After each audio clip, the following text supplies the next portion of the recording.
Well, thank you, Lisa, for the introduction. Lisa is an example of the countless dedicated public servants across our government, a number of who are here today, who are working tirelessly every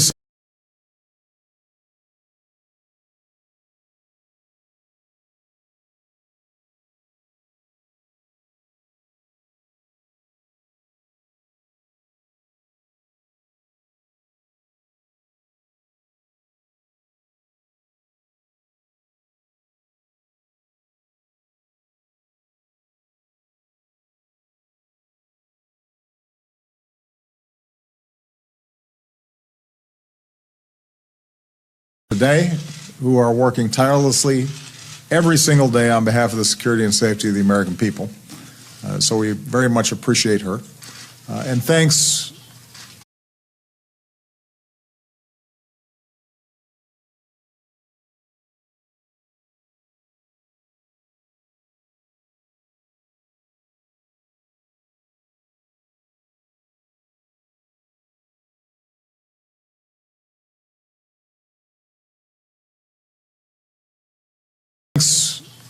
to all of you for your attendance and participation in this important summit.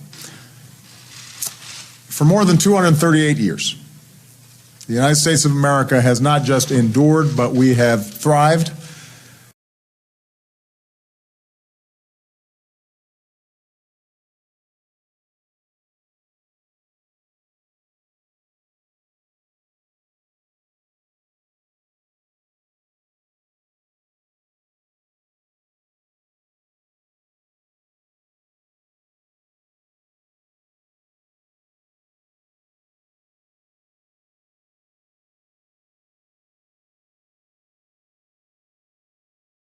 Endured, but we have thrived and surmounted challenges that might have broken a lesser nation.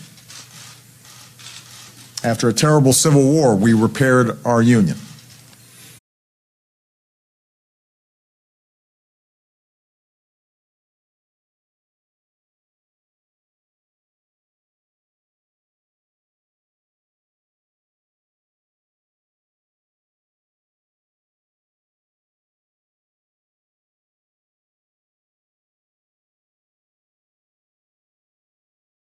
Our union. We weathered a Great Depression, became the world's most dynamic economy. We fought fascism, liberated Europe. We faced down communism and won. American communities have been destroyed by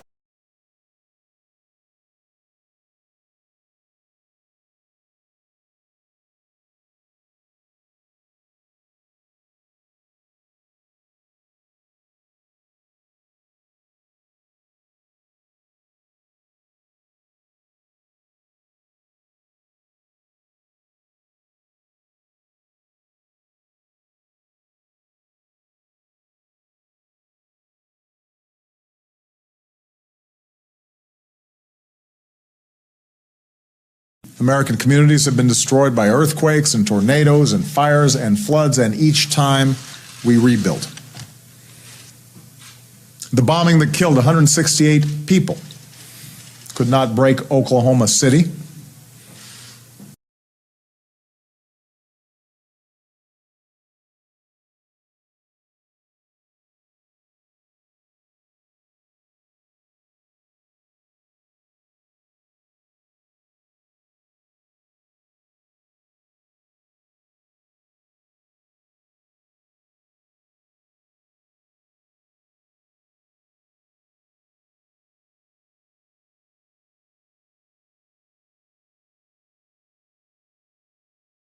Could not break Oklahoma City. On 9/11, terrorists tried to bring us to our knees. Today, a new tower soars above New York City, and America continues to lead.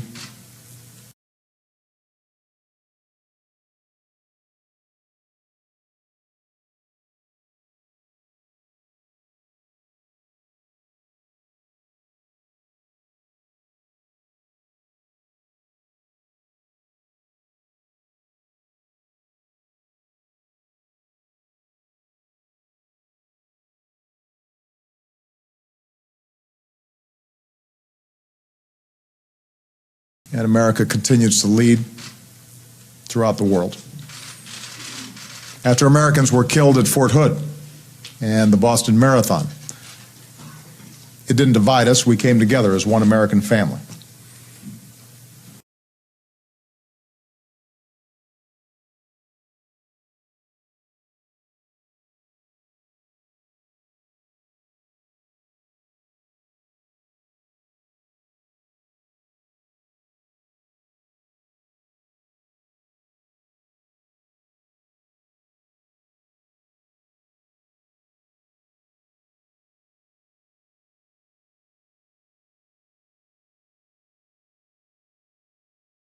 One American family. In the face of horrific acts of violence at a Sikh temple near Milwaukee or at a Jewish community center outside Kansas City, we reaffirmed our commitment to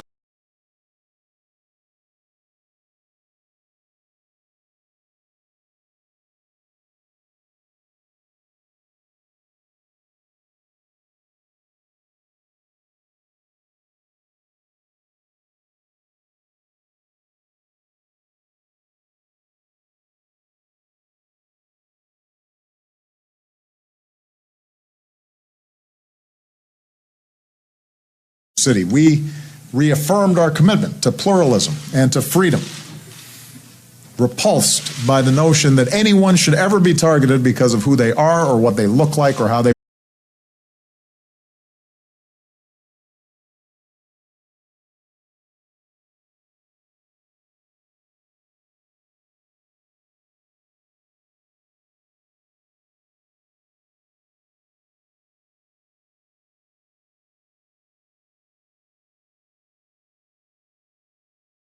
are or what they look like or how they worship. Most recently, with the brutal murders in Chapel Hill of 3 young Muslim Americans,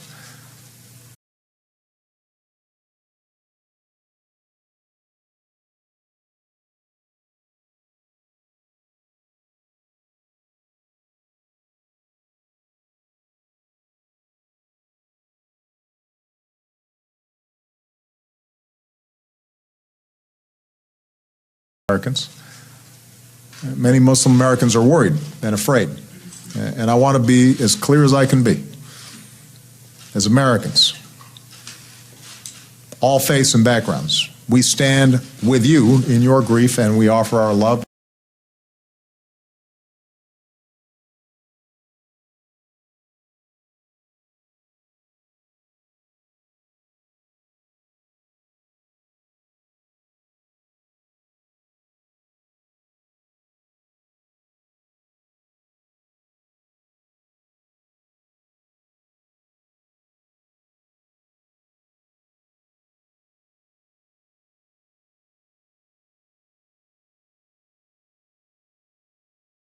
In your grief, and we offer our love and we offer our support. My point is this: as Americans, we are strong and we are resilient, and when tragedy strikes,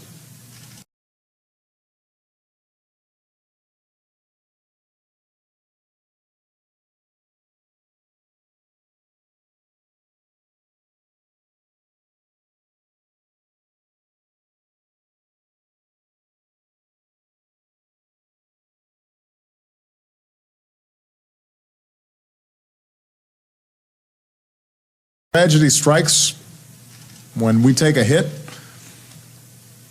we pull together and we draw on what's best in our character.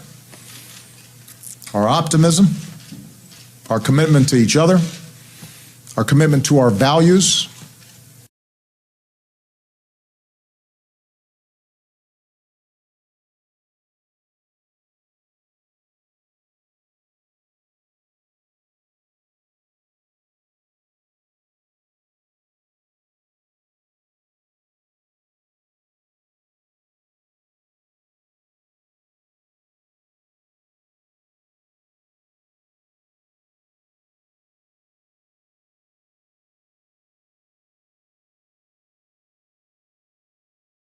our commitment to our values, our respect for one another. We stand up and we rebuild and we recover and we emerge stronger than before. That's who we are.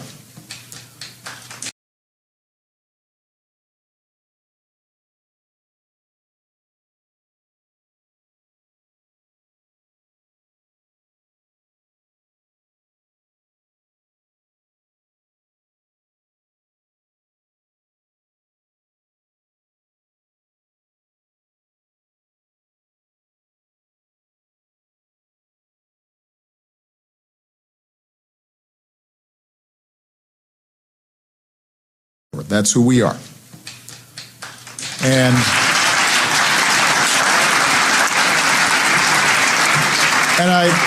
I say all this because we face genuine challenges to our security today, just as we have throughout our history. Challenges to our security are not new.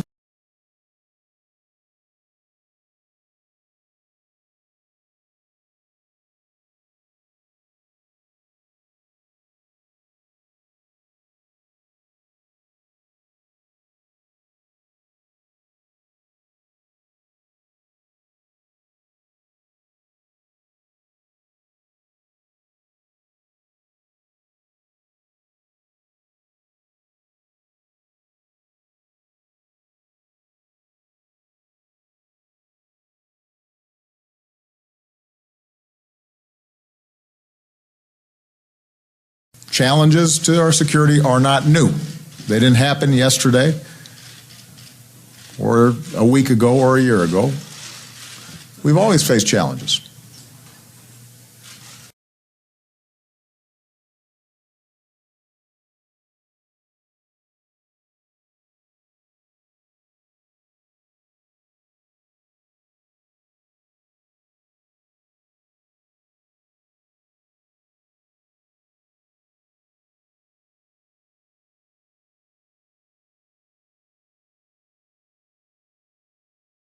One of those challenges is the terrorist threat from groups like Al-Qaeda and ISIL. But this isn't our challenge alone, it's a challenge for the world.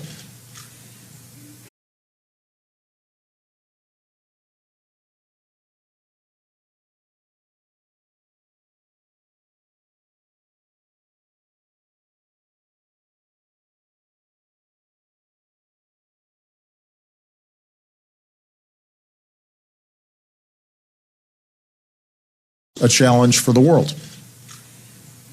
ISIL is terrorizing the people of Syria and Iraq, beheads and burns human beings in unfathomable acts of cruelty. We've seen deadly attacks in Ottawa and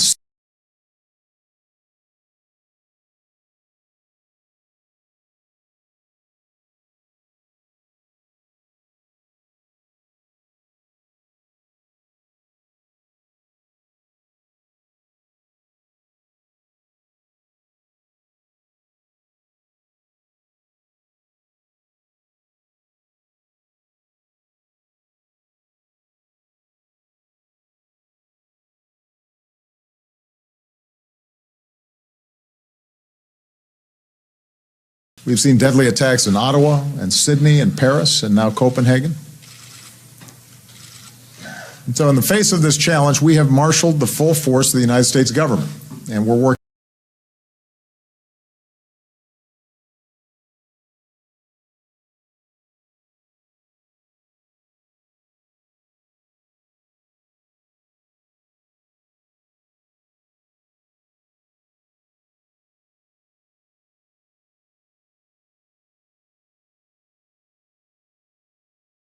States government, and we're working with allies and partners to dismantle terrorist organizations and protect the American people.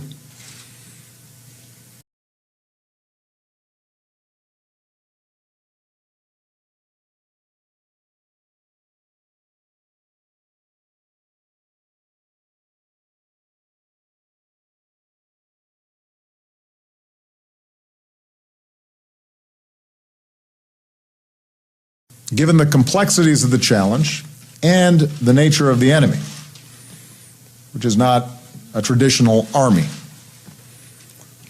this work takes time and will require vigilance and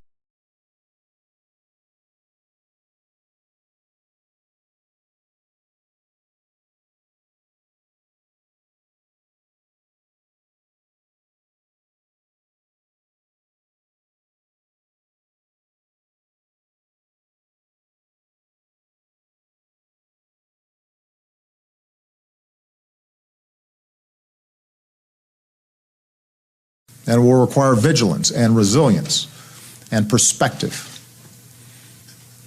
But I'm confident that just as we have for more than 2 centuries, we will ultimately prevail.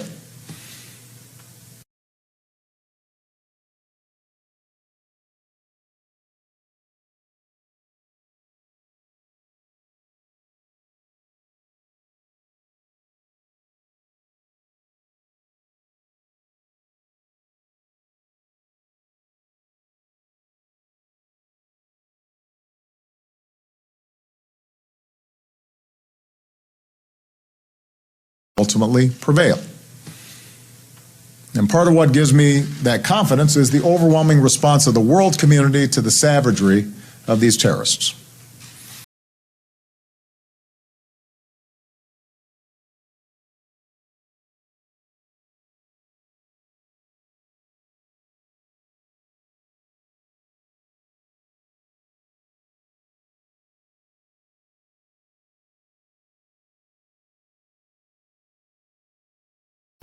Of these terrorists.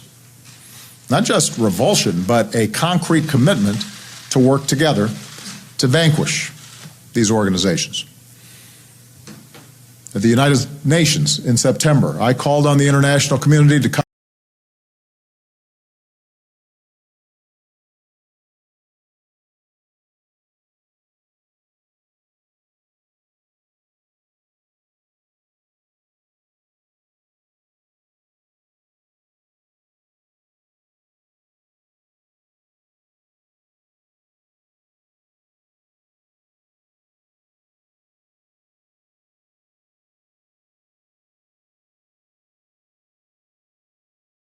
called on the international community to come together and eradicate this scourge of violent extremism. And I want to thank all of you from across America and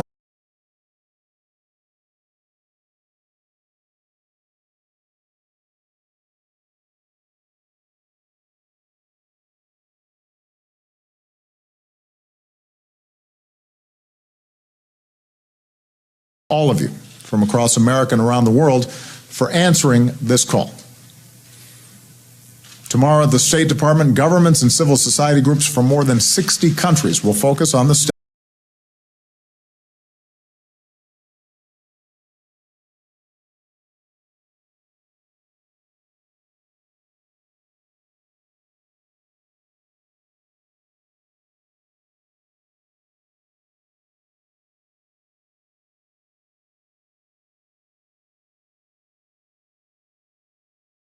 more than 60 countries will focus on the steps that we can take as governments. And I'll also speak about how our nations have to remain relentless in our fight, our counterterrorism efforts.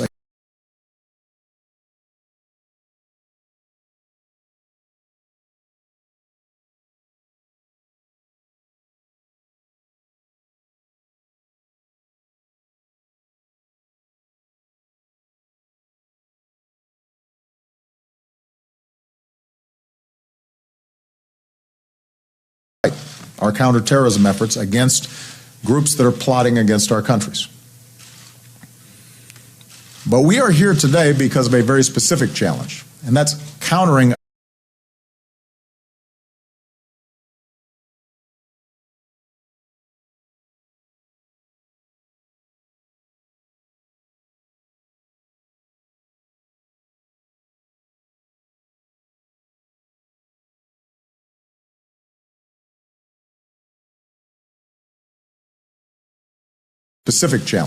and that's countering violent extremism.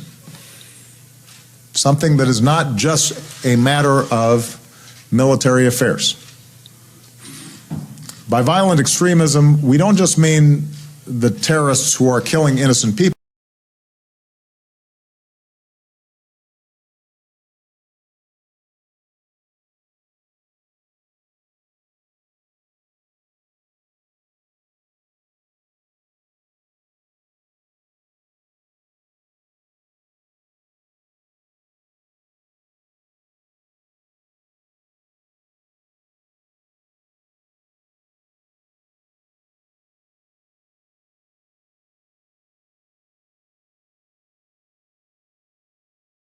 The terrorists who are killing innocent people, we also mean the ideologies, the infrastructure of extremists, the propagandists, the recruiters, the funders who radicalize.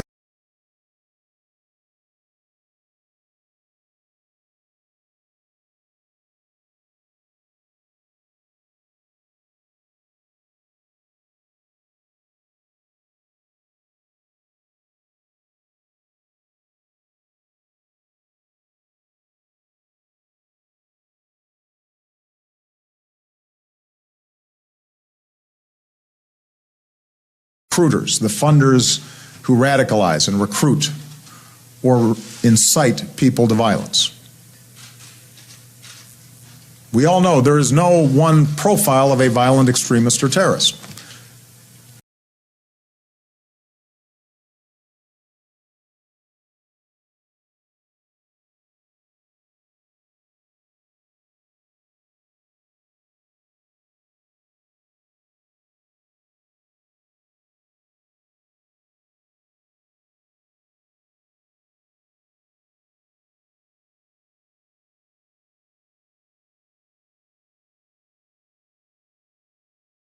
Violent extremist or terrorist. So there's no way to predict who will become radicalized. Around the world and here in the United States,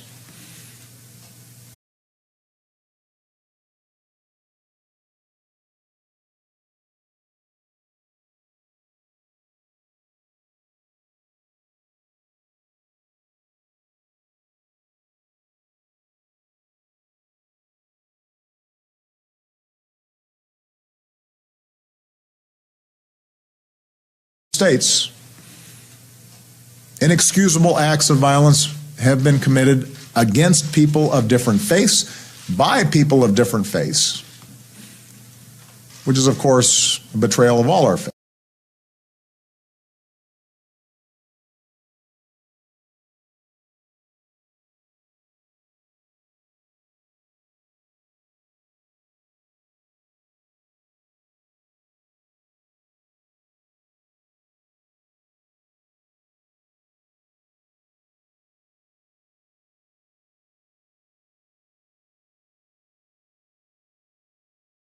Which is, of course, a betrayal of all our faiths. It's not unique to one group or to one geography or one period of time. But we are here at this summit because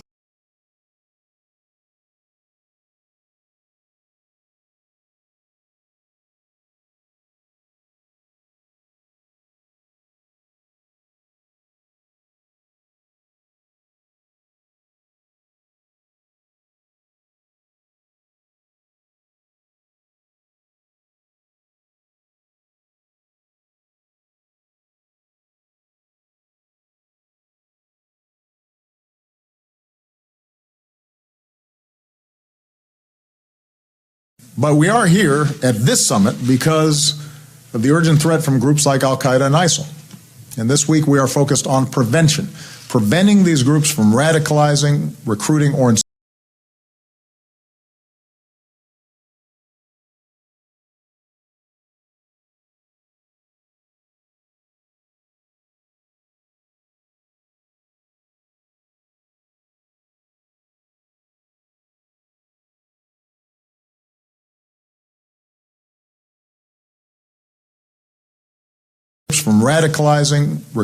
inspiring others to violence in the first place. I've called upon governments to come to the United Nations this fall with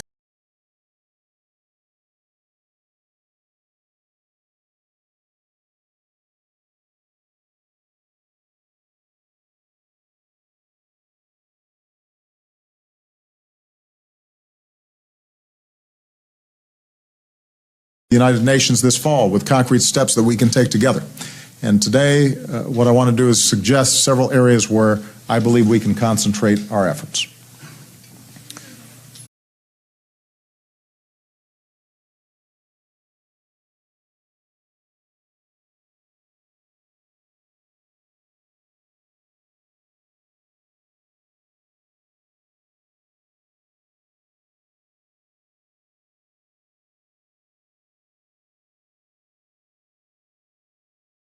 concentrate our efforts. First, we have to confront squarely and honestly the twisted ideologies that these terrorist groups use to incite people to violence.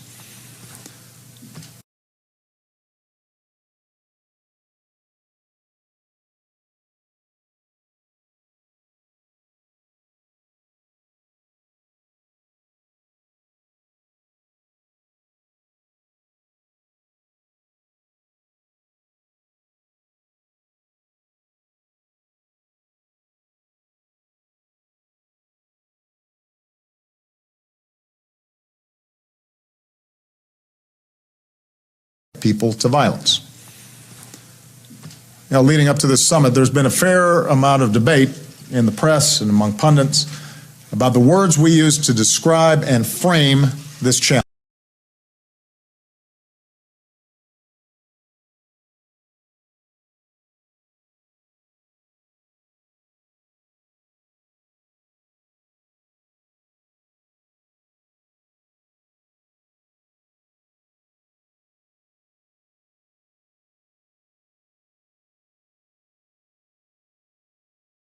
We use to describe and frame this challenge. So I want to be very clear about how I see it.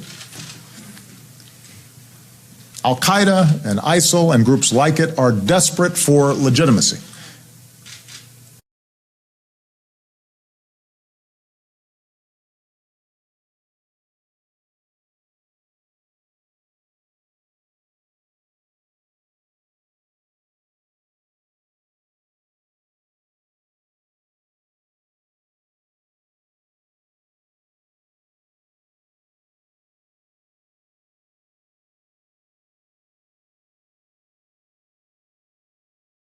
Desperate for legitimacy.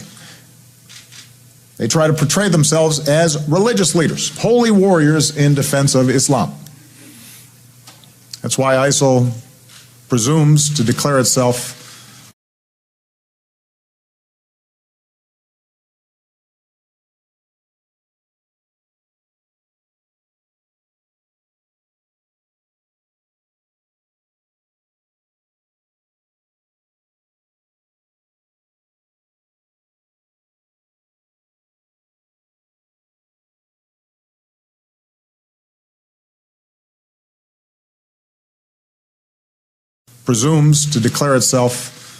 the Islamic State. And they propagate the notion that America, and the West generally, is at war with Islam. That's how they recruit, that's how they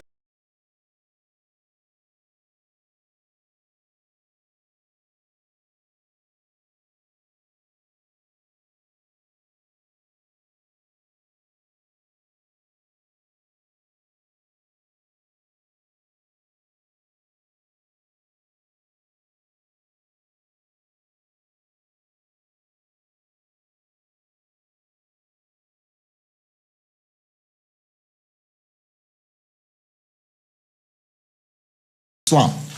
That's how they recruit, that's how they try to radicalize young people. We must never accept the premise that they put forward, because it is a lie.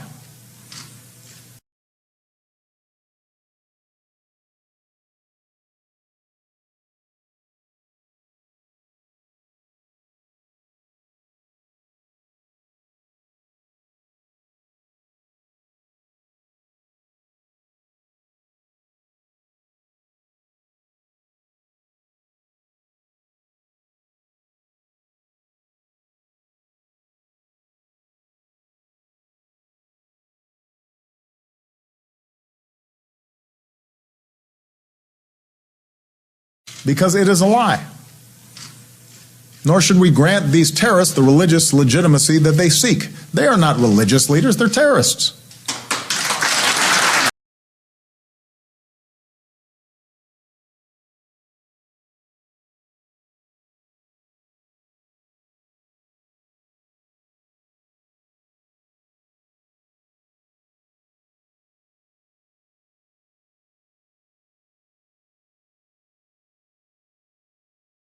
Terrorists.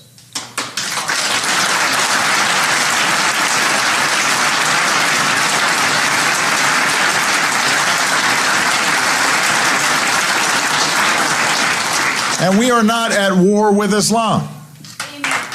We are at war with people who have perverted Islam.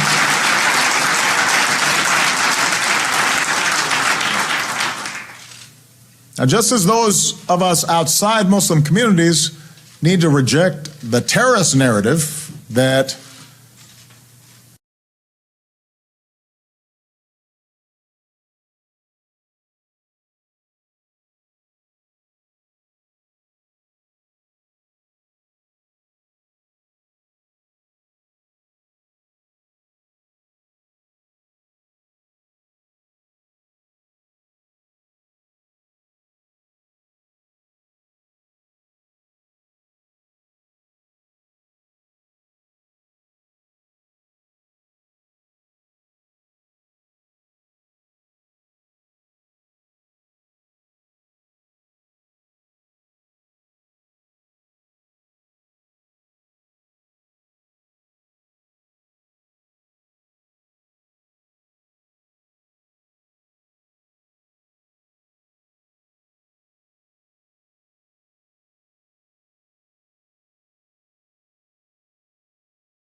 narrative that the West and Islam are in conflict, or modern life and Islam are in conflict. I also believe that Muslim communities have a responsibility as well.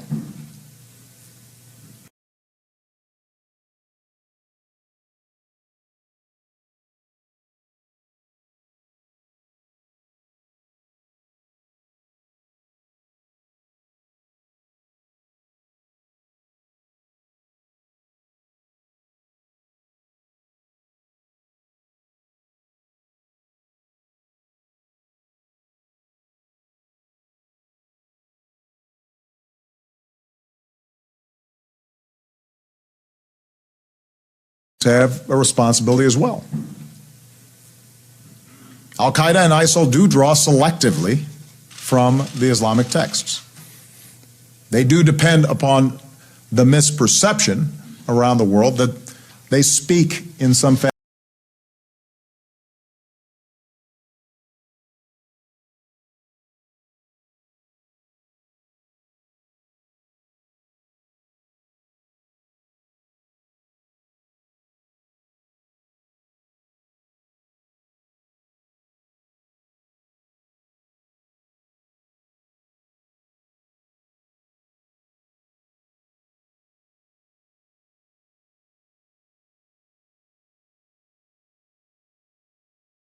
around the world that they speak in some fashion for people of the Muslim faith, that Islam is somehow inherently violent, that there is some sort of clash of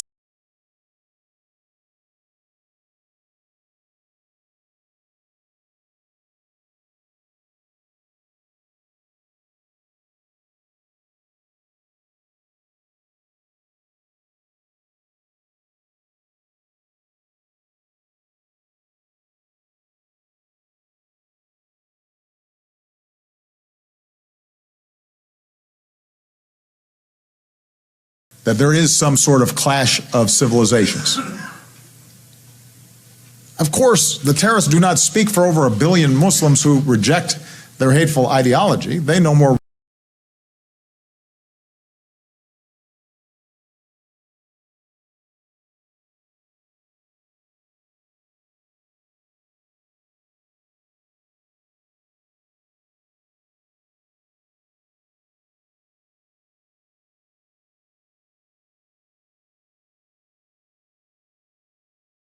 their hateful ideology. They no more represent Islam than any madman who kills innocents in the name of God represents Christianity or Judaism or Buddhism or Hinduism.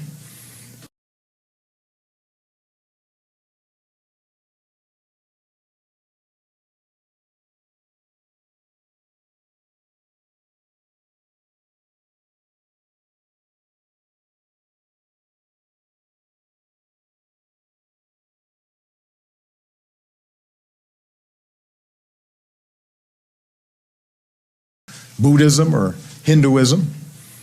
No religion is responsible for terrorism. People are responsible for violence and terrorism.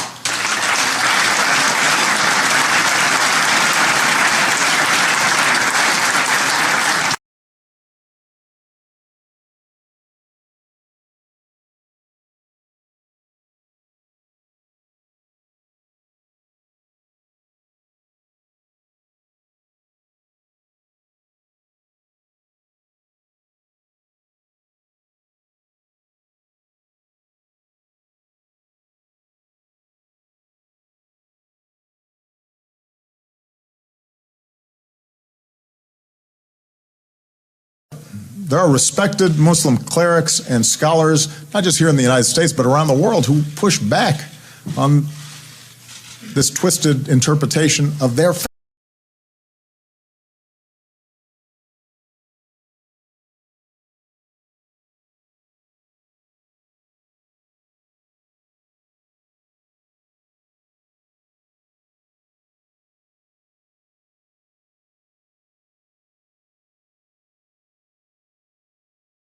This twisted interpretation of their faith. They want to make very clear what Islam stands for, and we're joined by some of those leaders today.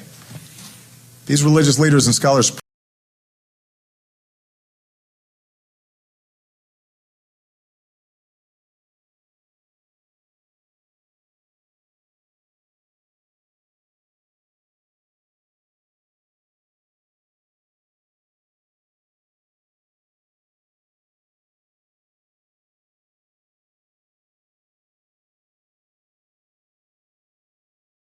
These religious leaders and scholars preach that Islam calls for peace and for justice and tolerance towards others, that terrorism is prohibited, that the Quran says whoever kills an innocent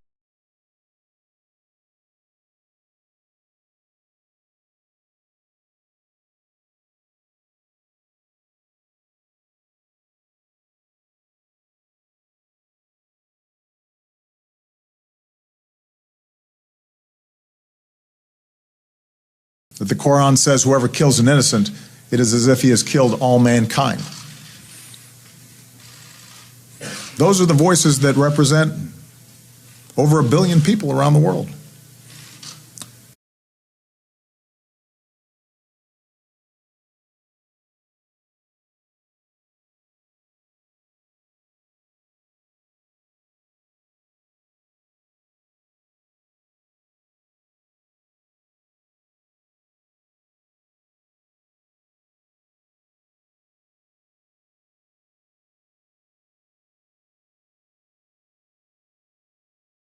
Over 1 billion people around the world. But if we are going to effectively isolate terrorists, if we're going to address the challenge of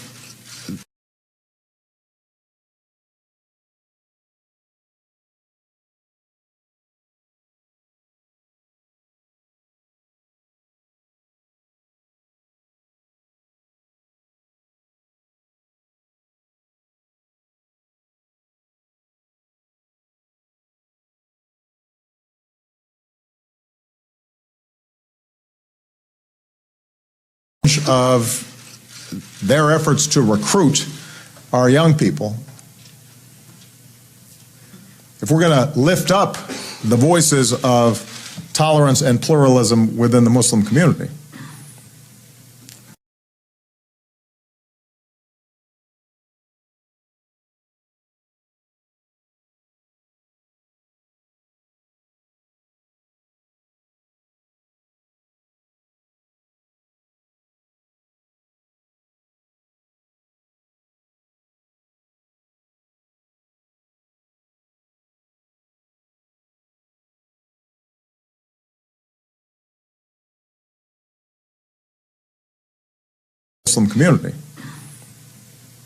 then we've got to acknowledge that their job is made harder by a broader narrative that it does exist in many Muslim communities around the world.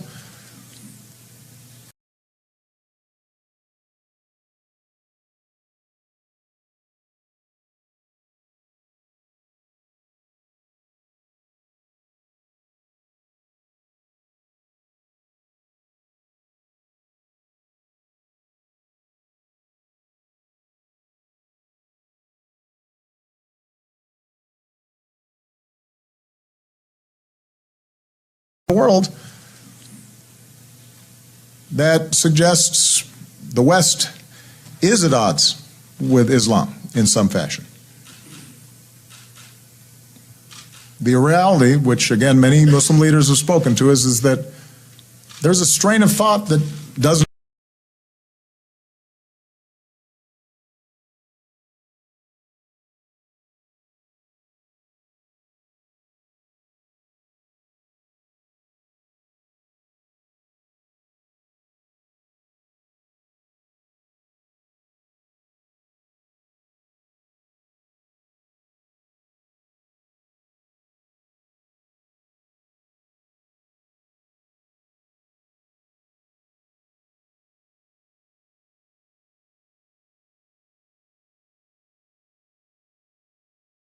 There's a strain of thought that doesn't embrace ISIL's tactics, doesn't embrace violence, but does buy into the notion that the Muslim world has suffered historic grievances.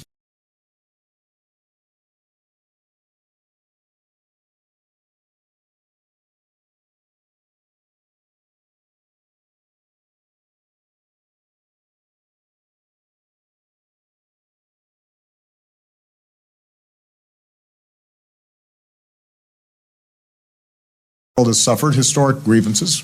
Sometimes that's accurate. Does buy into the belief that so many of the ills in the Middle East flow from a history of colonialism or conspiracy.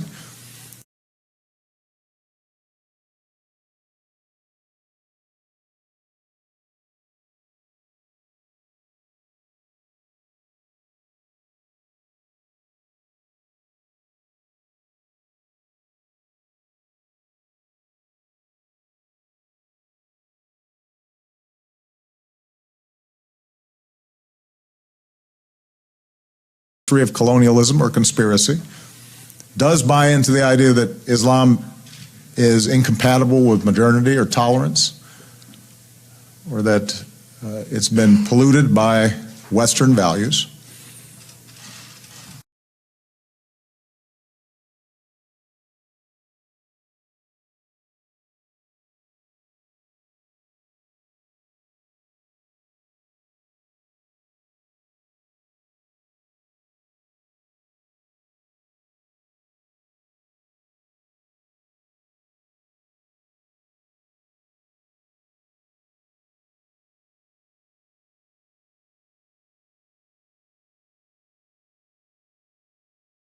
Values. And so those beliefs exist. In some communities around the world, they are widespread. And so it makes individuals, especially young people who already may be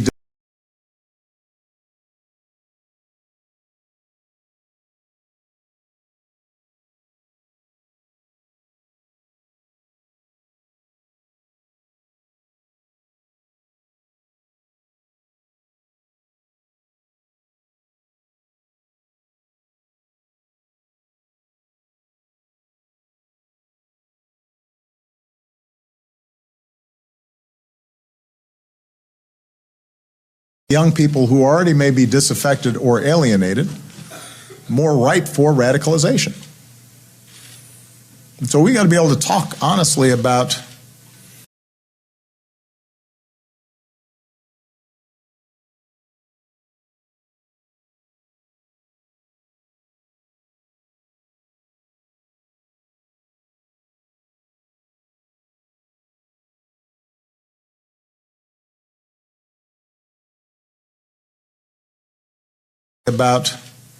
those issues. We've got to be much more clear about how we're rejecting certain ideas. So just as leaders like myself reject the notion that terrorists like ISIL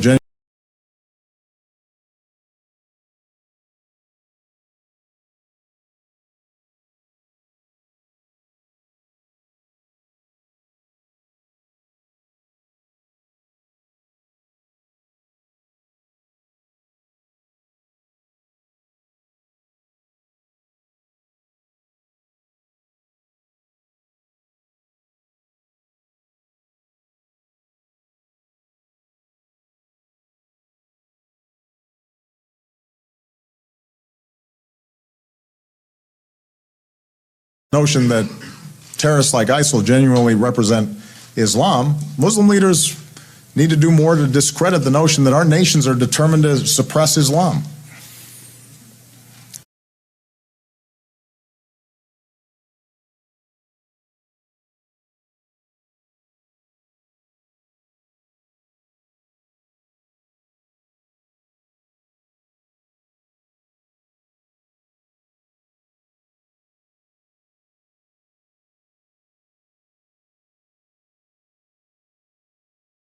Suppress Islam.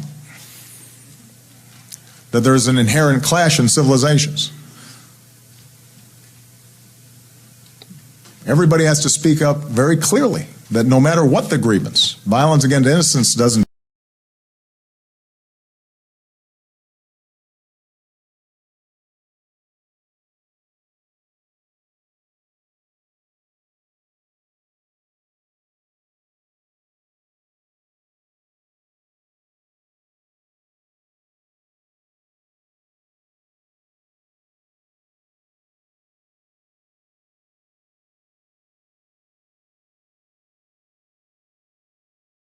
violence against innocents doesn't defend Islam or Muslims, it damages Islam and Muslims.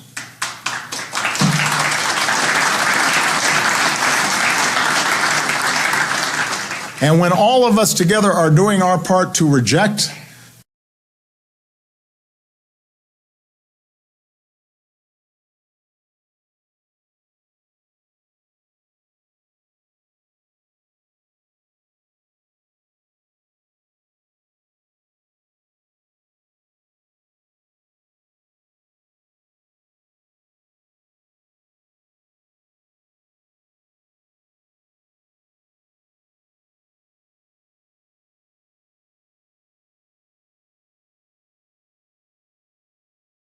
our part to reject the narratives of violent extremists, when all of us are doing our part to be very clear about the fact that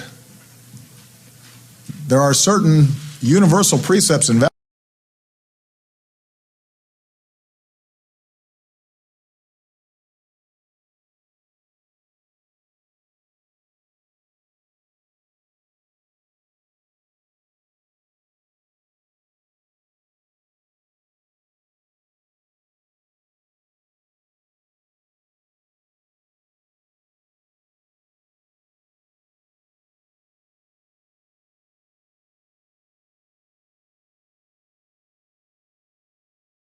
there are certain universal precepts and values that need to be respected in this interconnected world. That's the beginnings of a partnership.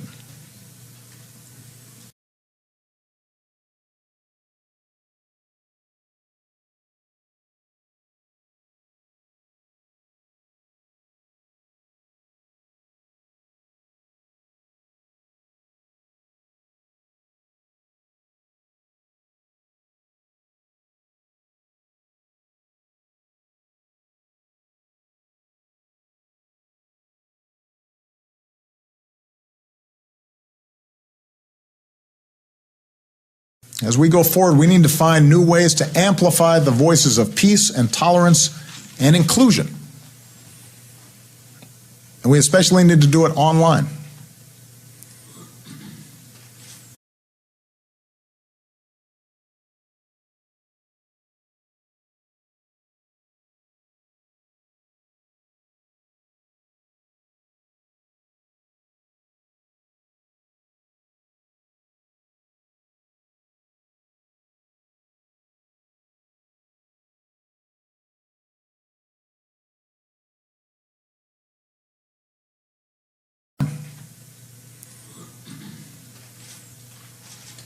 We also need to lift up the voices of those who know the hypocrisy of groups like ISIL firsthand, including former extremists.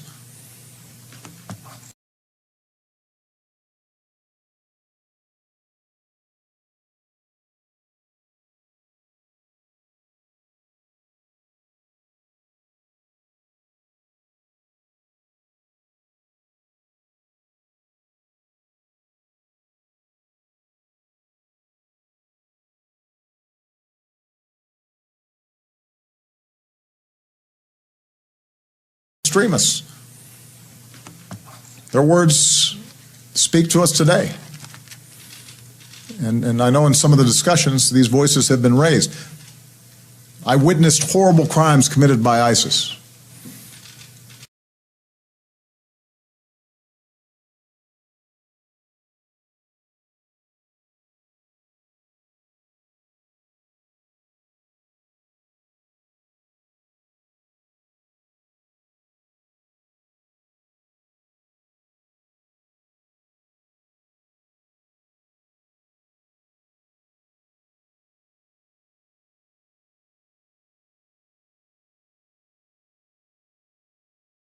ISIS. It's not a revolution or jihad, it's a slaughter. I was shocked by what I did.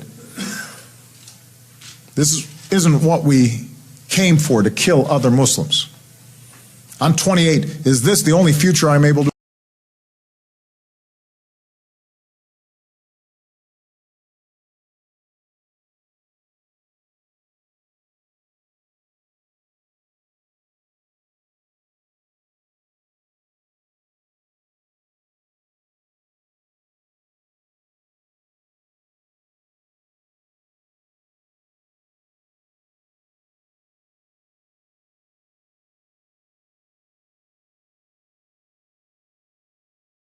I'm 28. Is this the only future I'm able to imagine?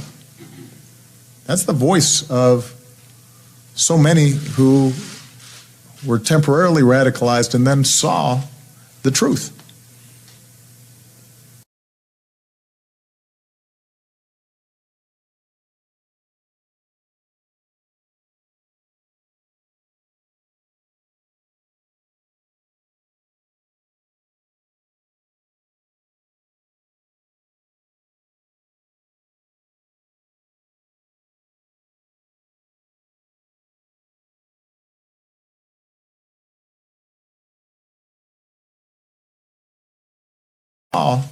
The truth.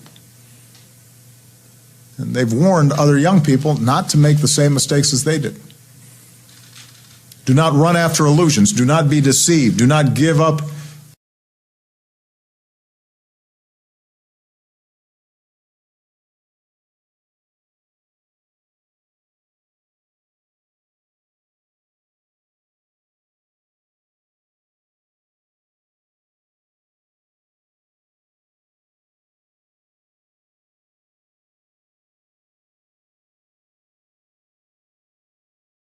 Do not give up your life for nothing. We need to lift up those voices. And in all this work, the greatest resource are communities themselves.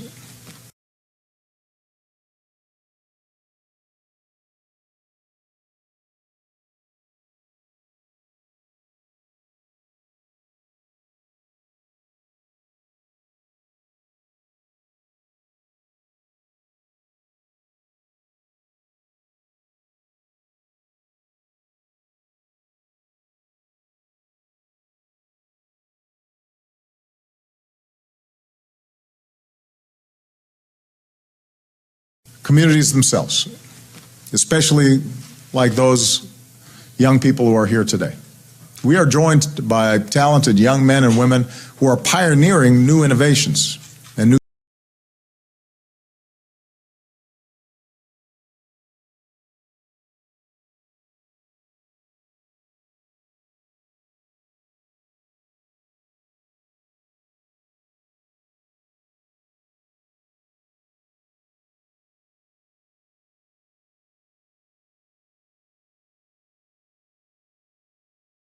who are pioneering new innovations and new social media tools and new ways to reach young people.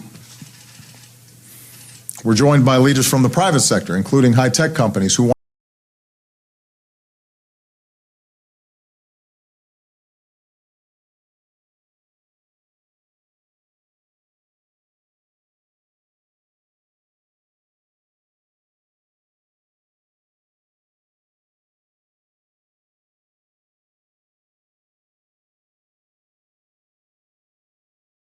including high-tech companies who want to support your efforts. And I want to challenge all of us to build new partnerships that unleash the talents and creativity of young people.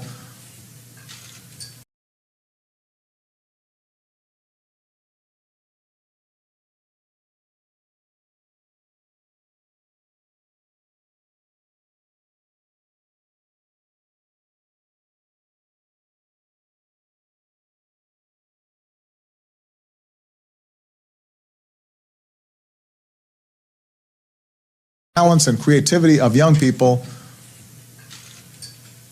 young Muslims, not just to expose the lies of extremists, but to empower youth to service and to lift up people's lives.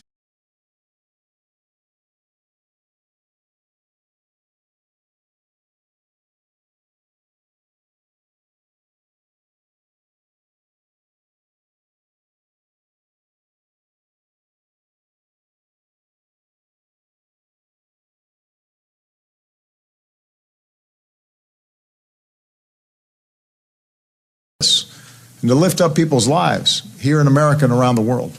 And that can be a calling for your generation.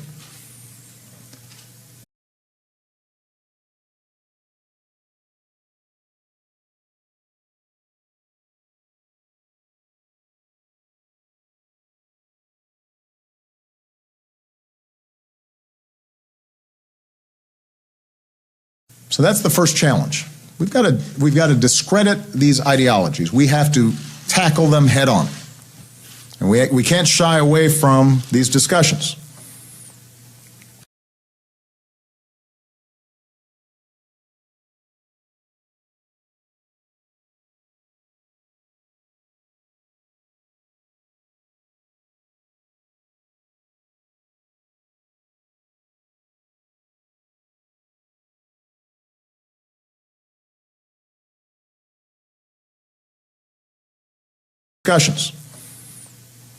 And too often, folks are understandably sensitive about addressing some of these root issues. But we have to talk about them honestly and clearly.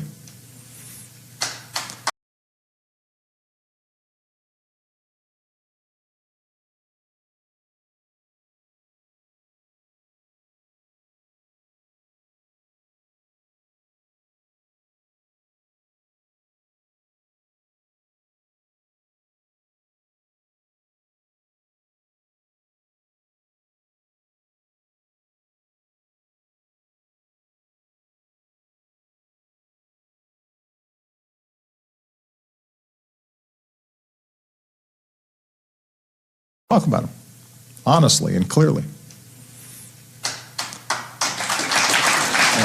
Because, and the reason I believe we have to do so is because I'm so confident that when the truth is out, we'll be successful. Now, the second challenge is we do have to address the grievances that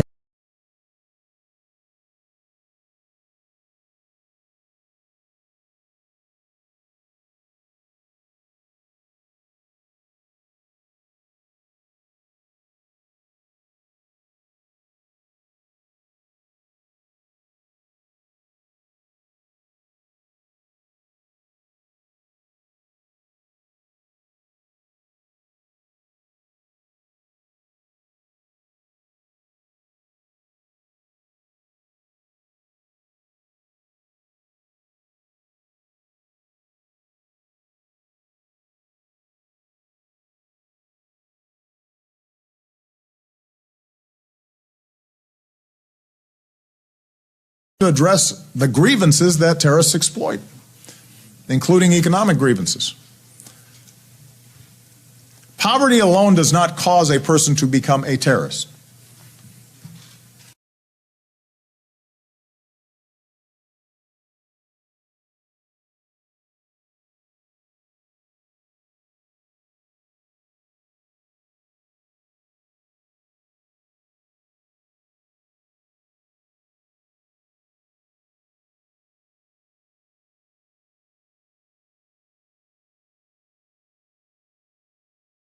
Become a terrorist.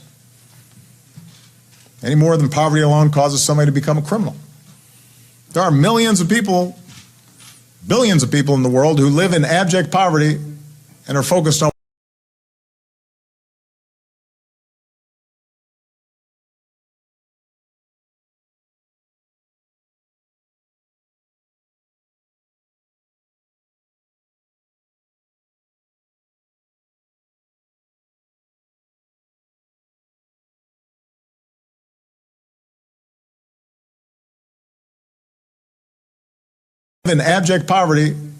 are focused on what they can do to build up their own lives and never embrace violent ideologies.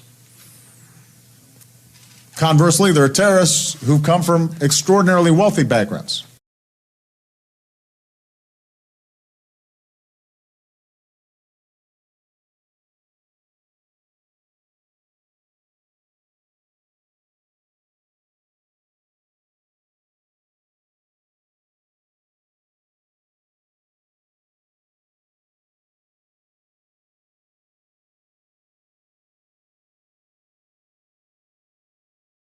Extraordinarily wealthy backgrounds, like Osama bin Laden.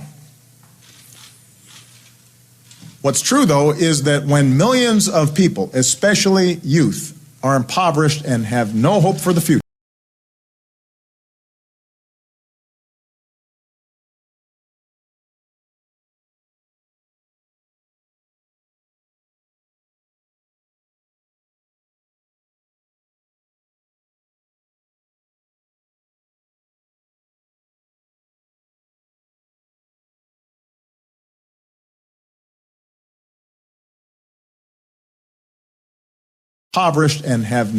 the future, when corruption inflicts daily humiliations on people, when there are no outlets by which people can express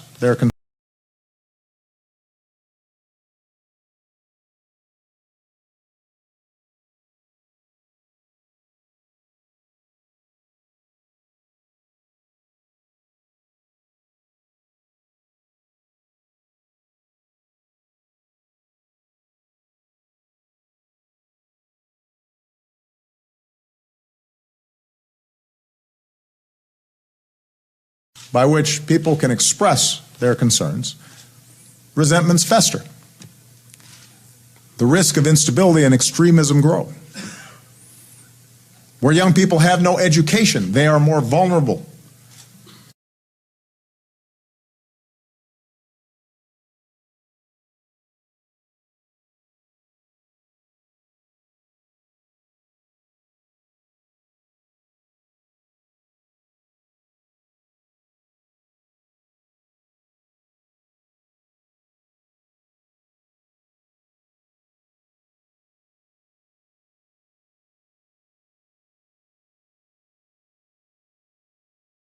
They are more vulnerable to conspiracy theories and radical ideas because it's not tested against anything else. They've got nothing to weigh.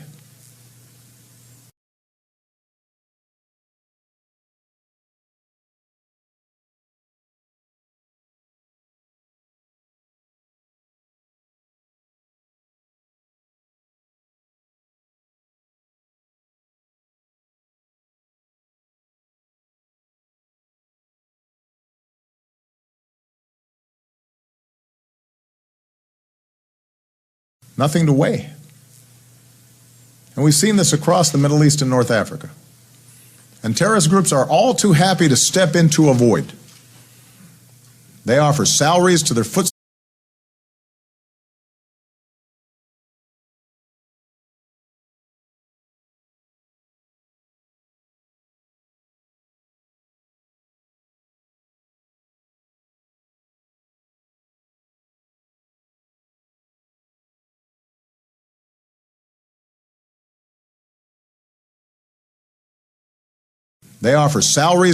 soldiers so they can support their families. Sometimes they offer social services, schools, health clinics, to do what local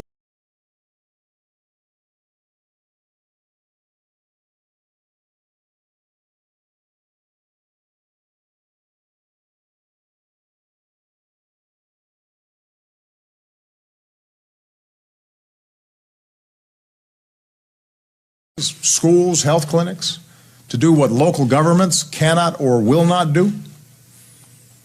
They try to justify their violence in the name of fighting the injustice of corruption that steals from the people.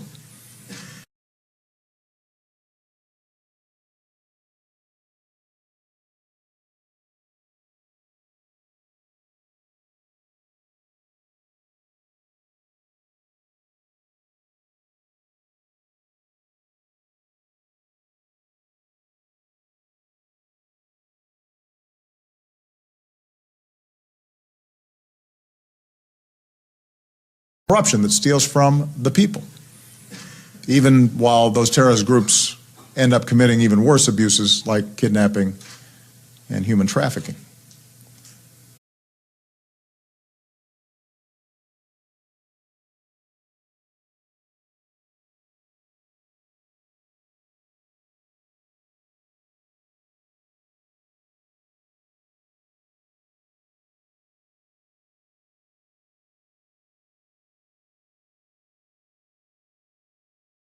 And human trafficking.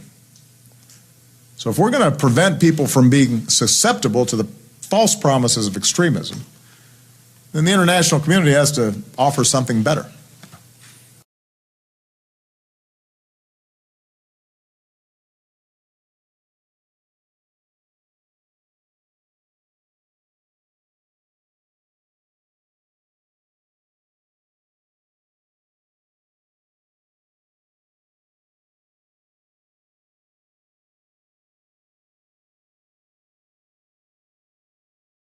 Offer something better. And the United States intends to do its part. We will keep promoting development and growth that is broadly shared so more people can provide for their families.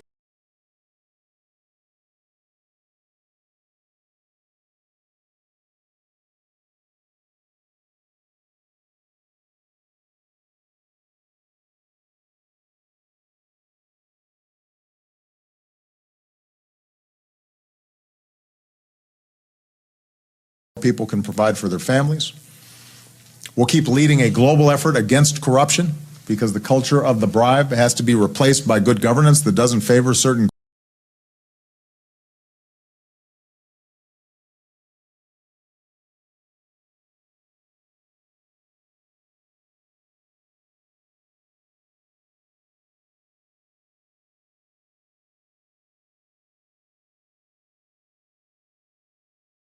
governance that doesn't favor certain groups over others.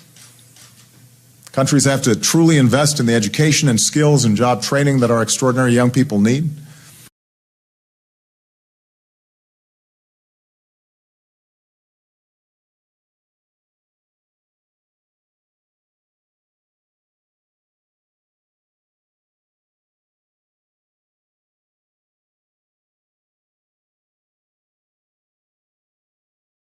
That our extraordinary young people need. And by the way, that's boys and girls, and men and women, because countries will not be truly successful if half their populations, if their girls and their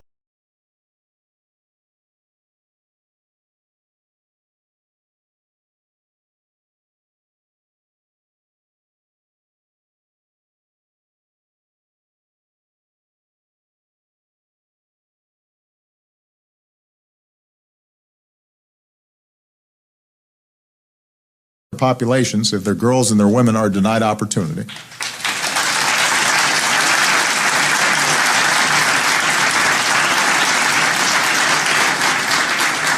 And America will continue to forge new partnerships in entrepreneurship and innovation and science and technology.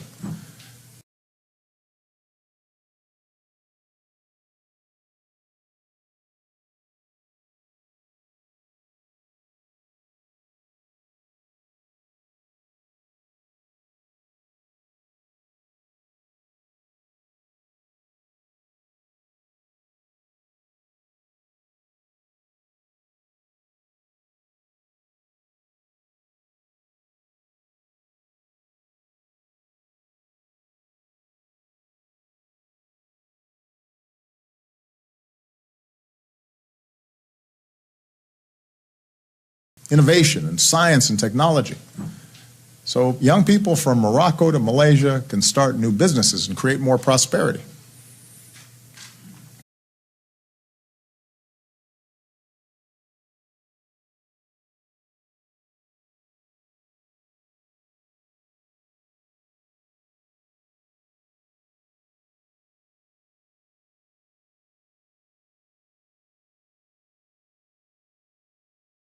prosperity. Now, just as we address economic grievances, we need to face a third challenge, and that's addressing the political grievances that are exploited by terrorists.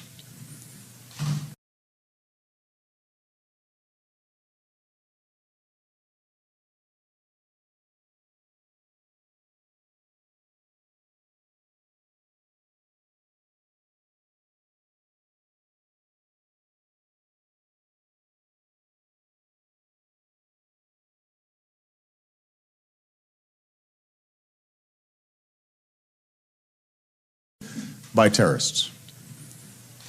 When governments oppress their people, deny human rights, stifle dissent, or marginalize ethnic and religious groups,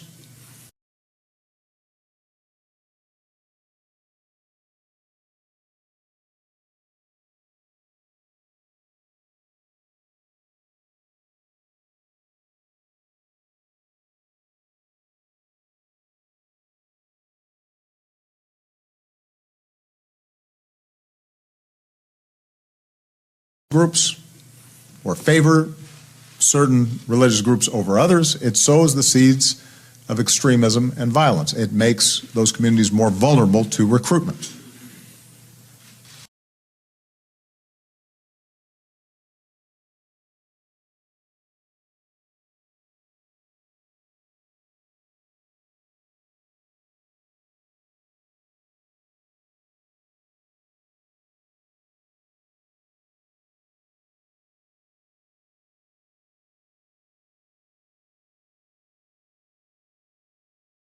Vulnerable to recruitment.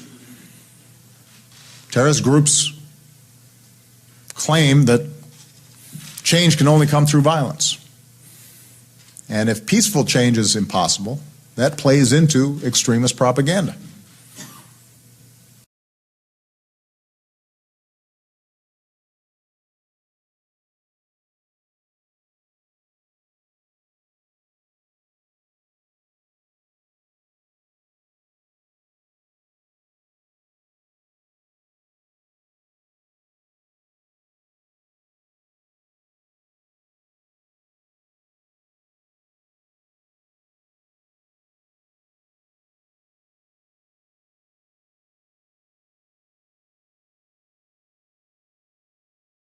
That plays into extremist propaganda. So the essential ingredient to real and lasting stability and progress is not less democracy, it's more democracy. It's institutions.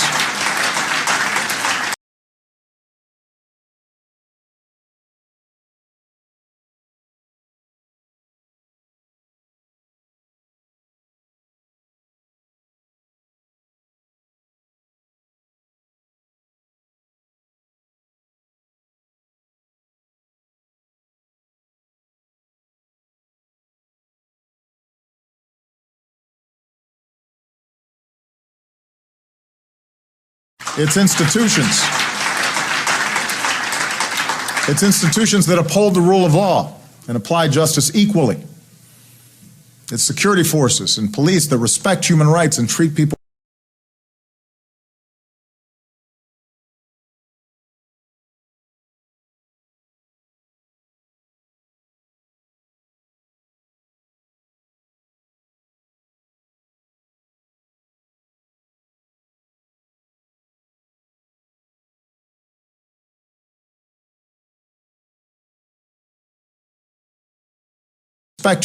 and treat people with dignity. It's free speech in strong civil societies where people can organize and assemble and advocate for peaceful change.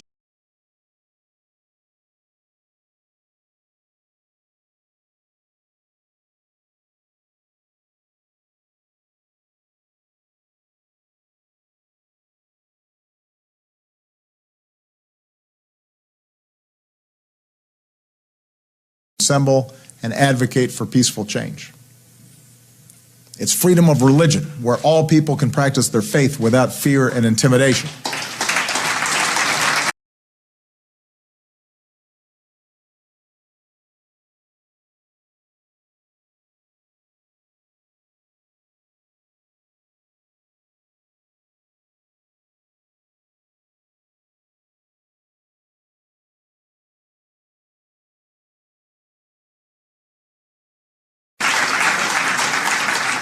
All of this is part of countering violent extremism. Fourth, we have to recognize that our best partners in all these efforts, the best people to help protect individuals,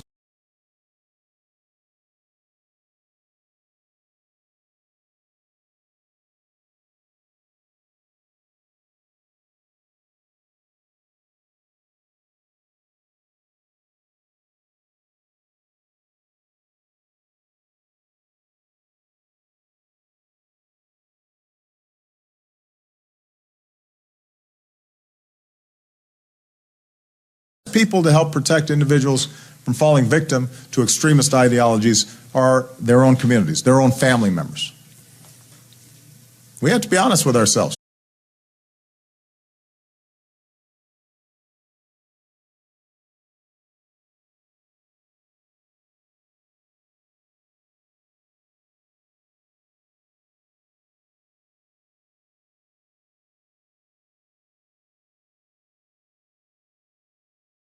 We have to be honest with ourselves. Terrorist groups like Al-Qaeda and ISIL deliberately target their propaganda in the hopes of reaching and brainwashing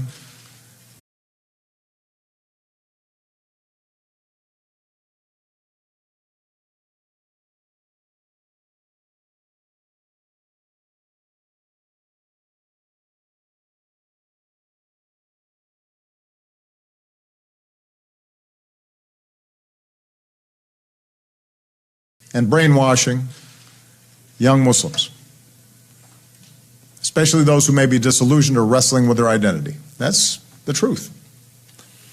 The high-quality videos, the online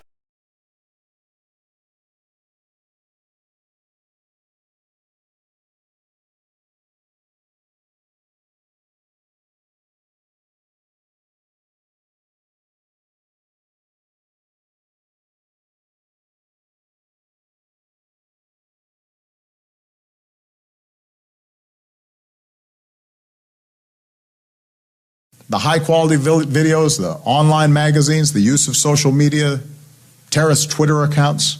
It's all designed to target today's young people online in cyberspace.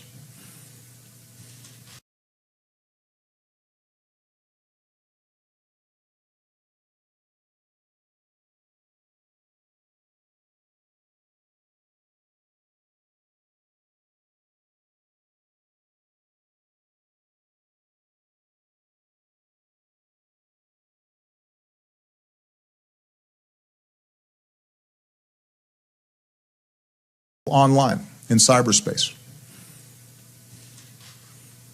And by the way, the older people here, as wise and respected as you may be, your stuff is often boring compared to what they're doing.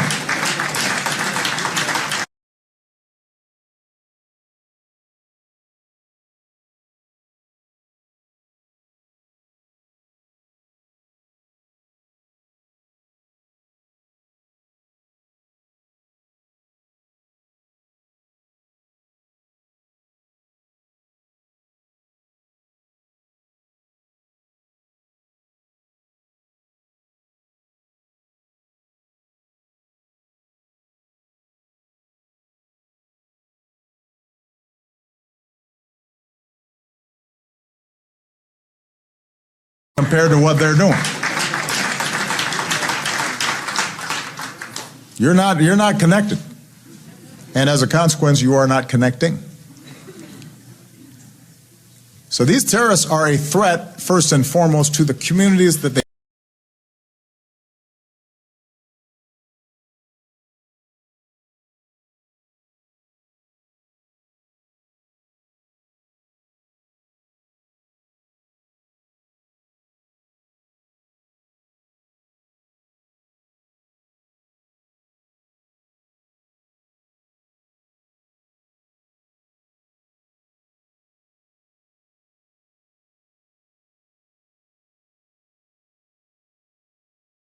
and foremost to the communities that they target, which means communities have to take the lead in protecting themselves. And that is true here in America as it's true anywhere else.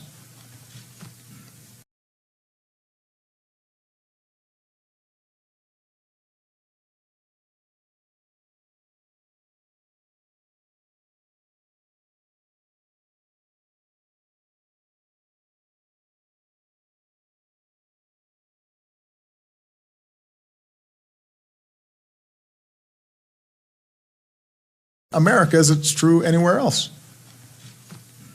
When someone starts getting radicalized, family and friends are often the first to see that something's changed in their personality.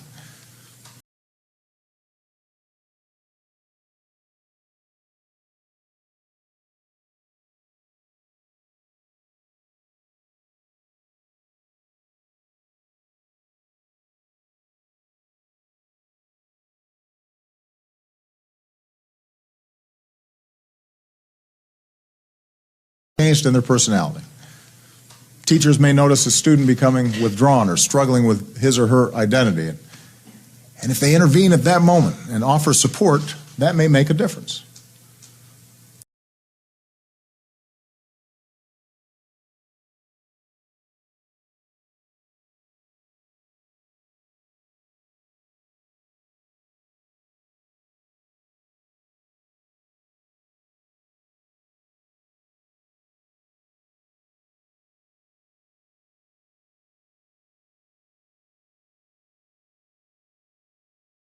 For support, that may make a difference. Faith leaders may notice that someone's beginning to espouse violent interpretations of religion. And that's a moment for possible.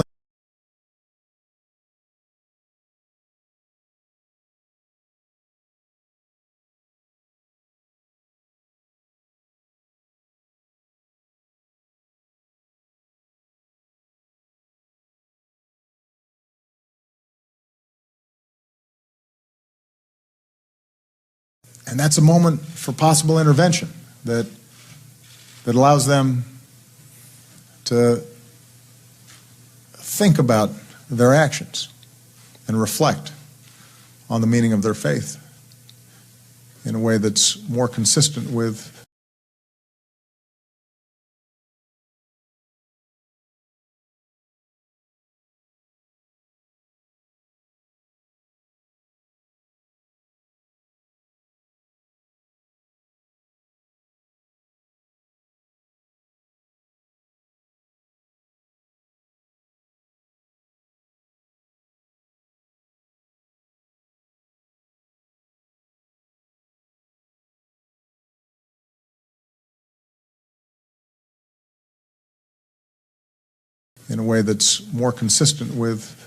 peace and justice. Families and friends, co-workers, neighbors, faith leaders, they want to reach out. They want to help save their loved ones and friends. And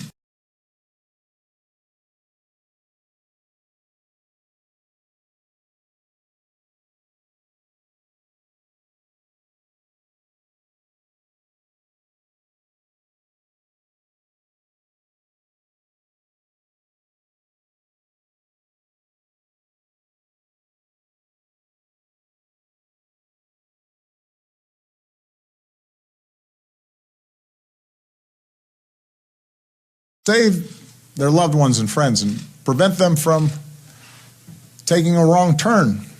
But communities don't always know the signs to look for or have the tools to intervene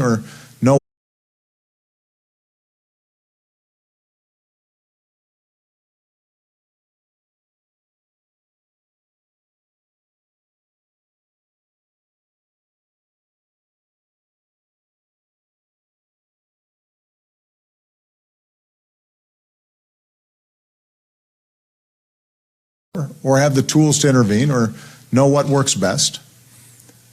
And that's where government can play a role if government is serving as a trusted partner.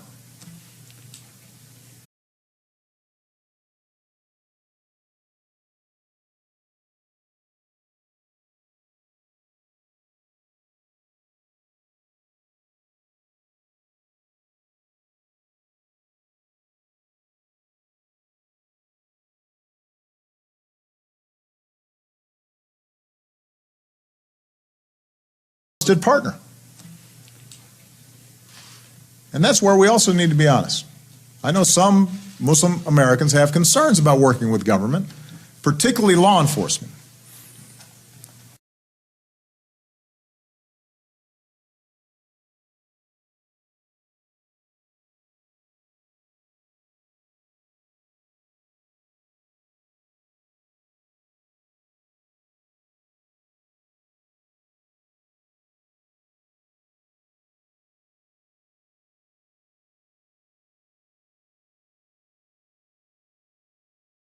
particularly law enforcement. And the reluctance is rooted in the objection to certain practices where Muslim Americans feel they've been unfairly targeted.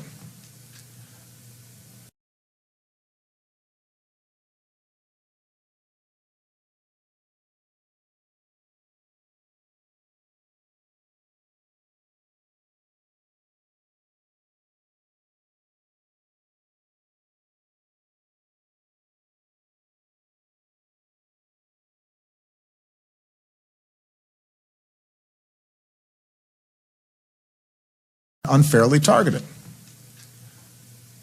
So in our work, we have to make sure that abuses stop, are not repeated, that we do not stigmatize entire communities.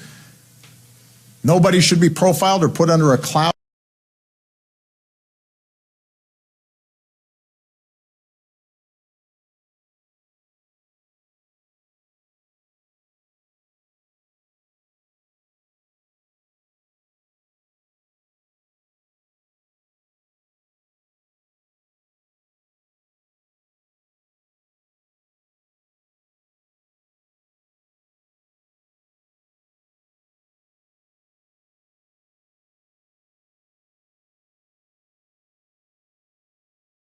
Nobody should be profiled or put under a cloud of suspicion simply because of their faith.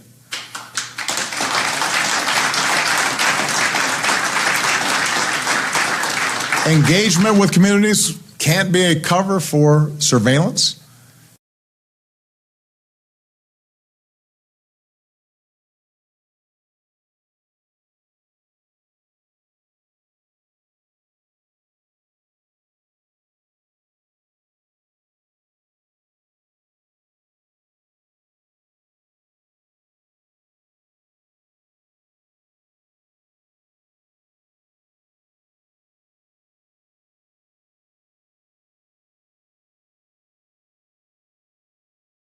Cover for surveillance.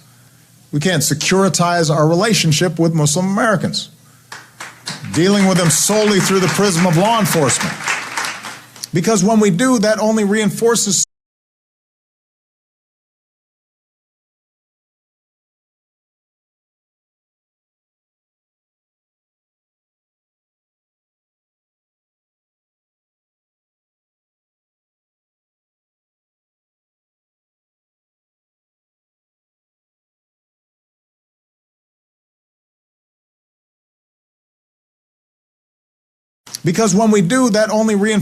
suspicions, makes it harder for us to build the trust that we need to work together.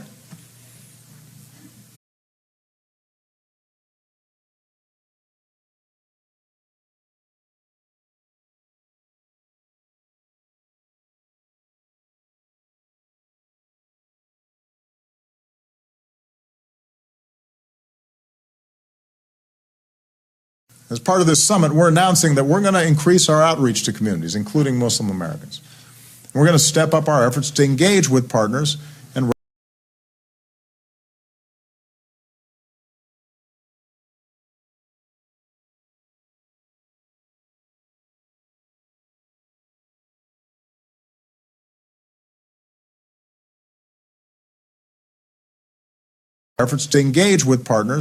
and raise awareness so more communities understand how to protect their loved ones from becoming radicalized.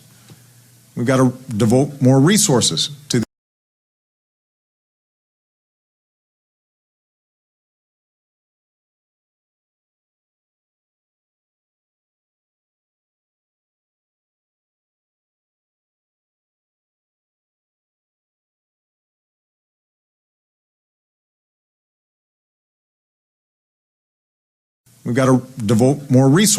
to these efforts.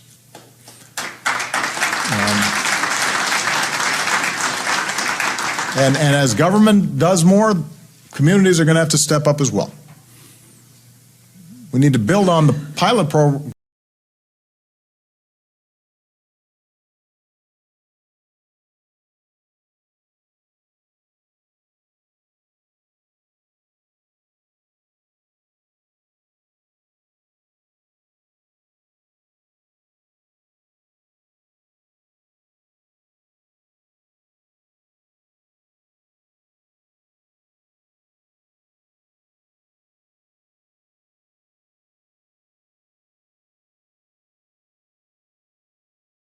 We need to build on the pilot programs that have been discussed at this summit already in Los Angeles, in Minneapolis, and Boston.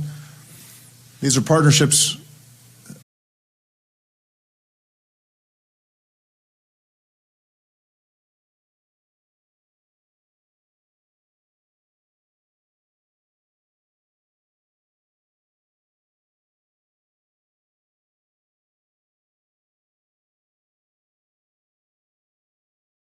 partnerships that bring people together in a spirit of mutual respect and create more dialogue and more trust and more cooperation.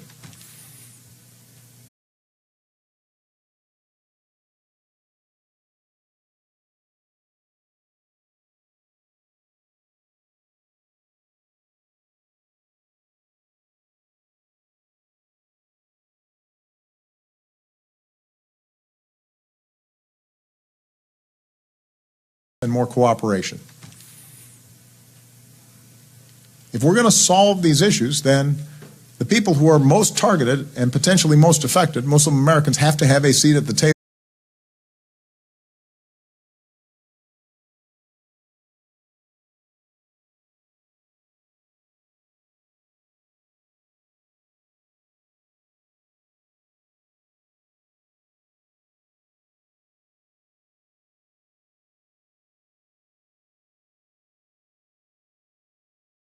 Americans have to have a seat at the table where they can help shape and strengthen these partnerships so that we're all working together to help communities stay safe and strong and resilient.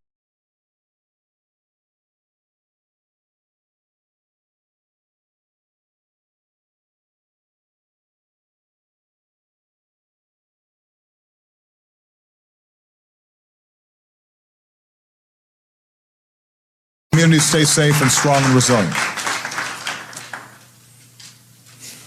And finally, we need to do what extremists and terrorists hope we will not do.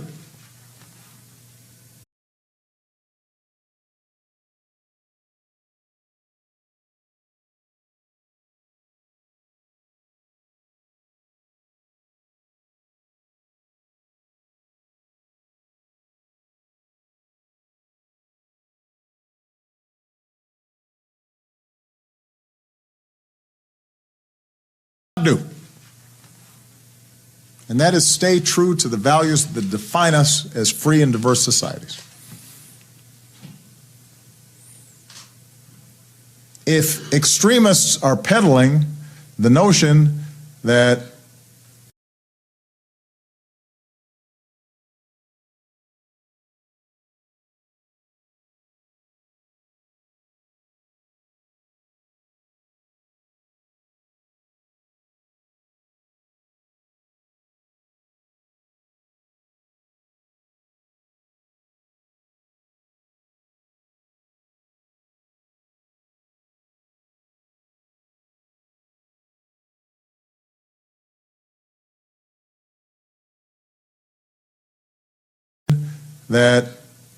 Western countries are hostile to Muslims, and we need to show that we welcome people of all faiths. Here in America, Islam has been woven into the fabric of our country.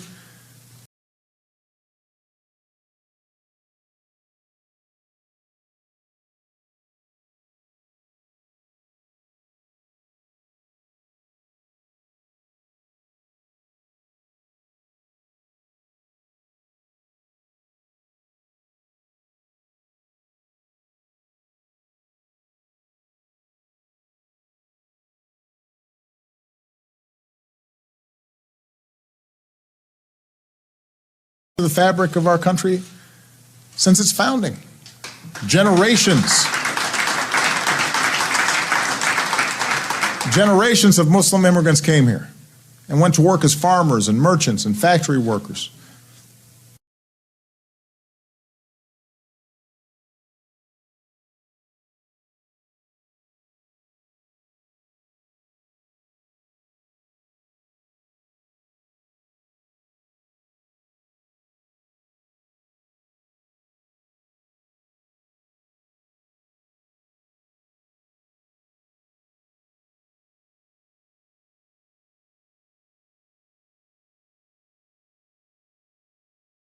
Merchants and factory workers.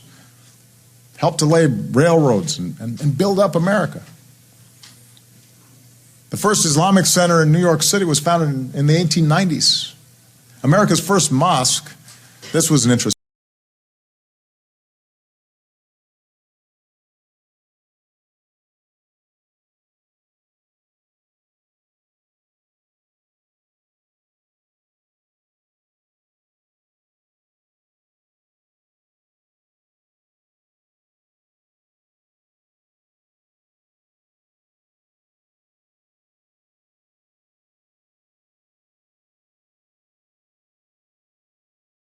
America's first mosque, this was an interesting fact, was in North Dakota. Muslim Americans protect our communities as police officers and firefighters and first responders and protect our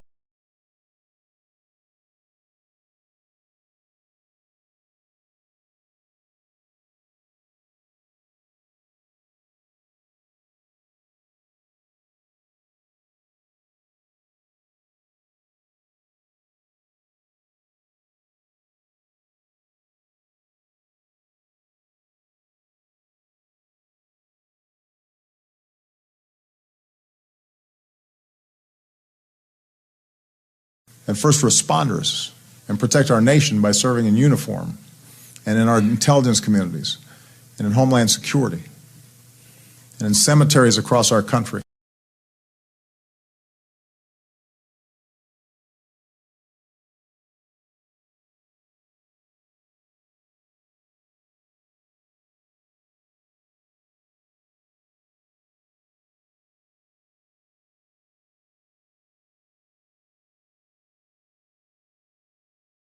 And in cemeteries across our country, including at Arlington.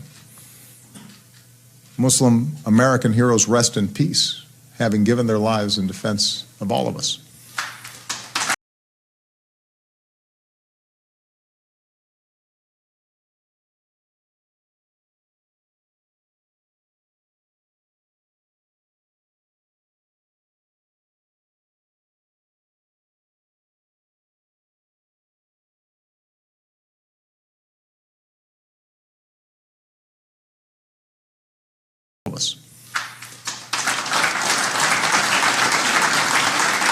And of course, that's the story extremists and terrorists don't want the world to know. Muslims succeeding and thriving in America.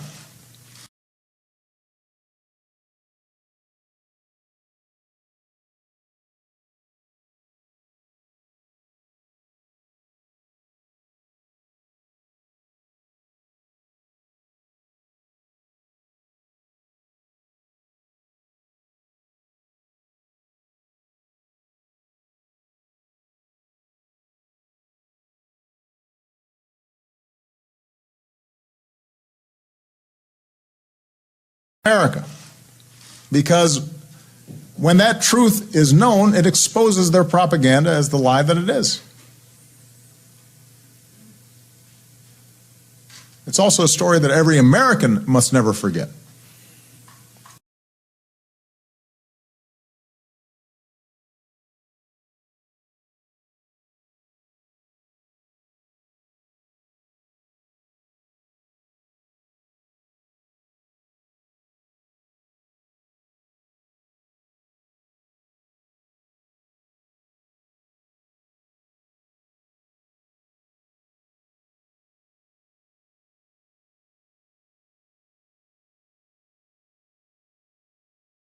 Must never forget.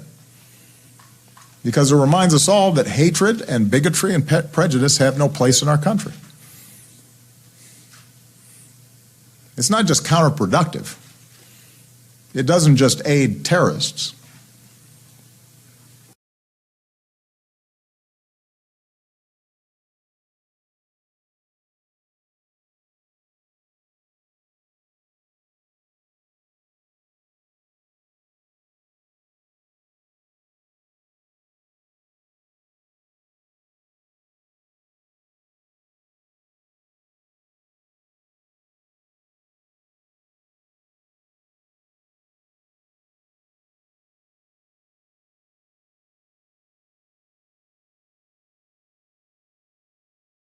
It doesn't just aid terrorists.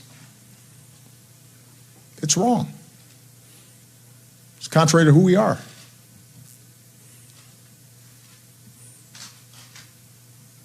I'm thinking of a little girl named Sabrina who last month sent me a Valentine's Day card.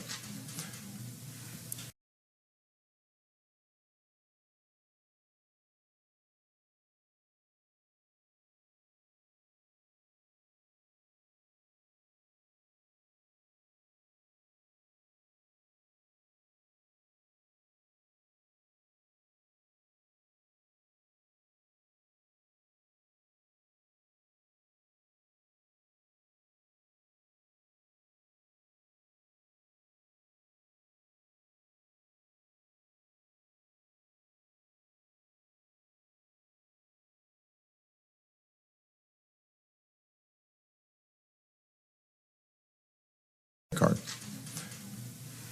in the shape of a heart. It was the first Valentine I got. I got it from Sabrina before Malia and Sasha, and Michelle gave me one. So she's 11. She's 11 years old. She's in the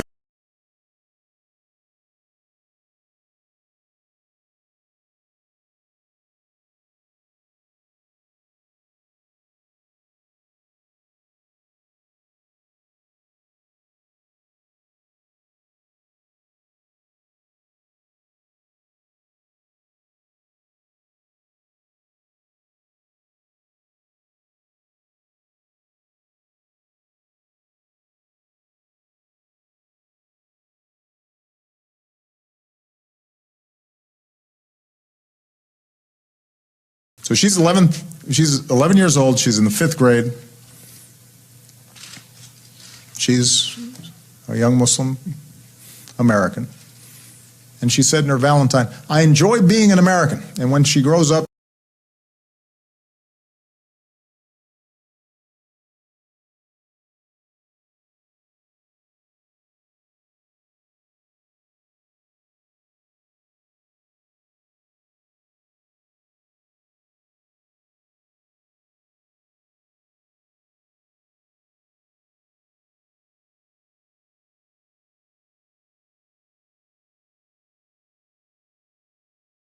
being an American. And when she grows up, she wants to be an engineer or a basketball player, which are good choices. But she wrote, "I'm worried about people hating Muslims."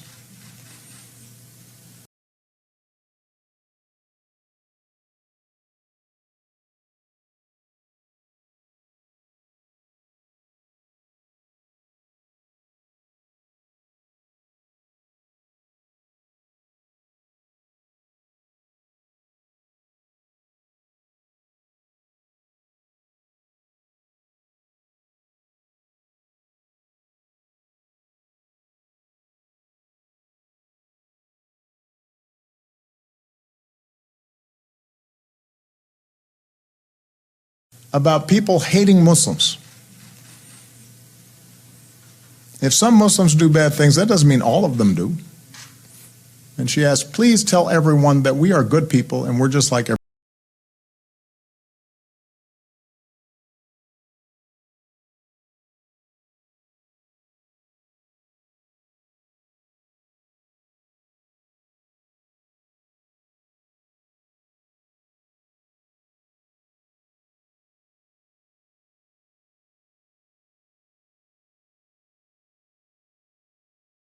Are good people and we're just like everyone else.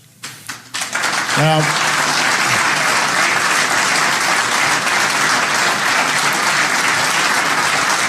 those are the words and the wisdom of a little girl growing up here in America, just like my daughters are growing up here.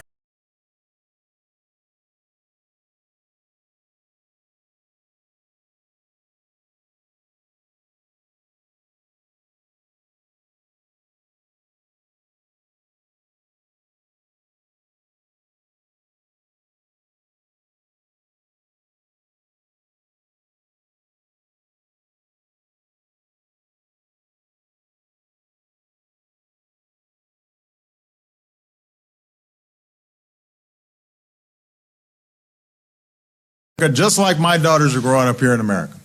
We're just like everybody else. And everybody needs to remember that during the course of this debate.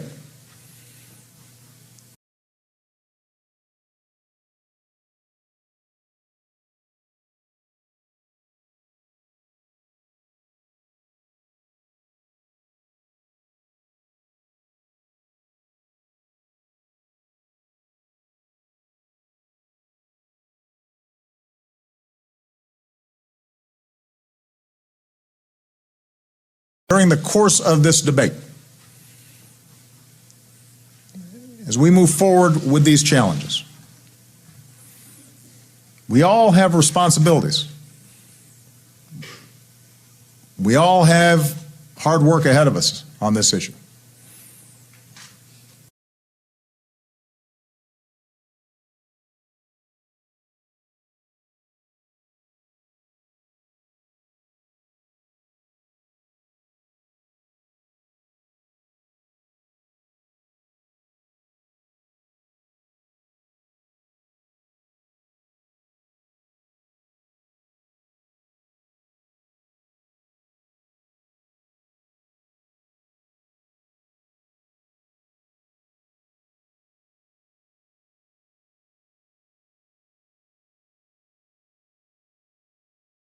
This issue.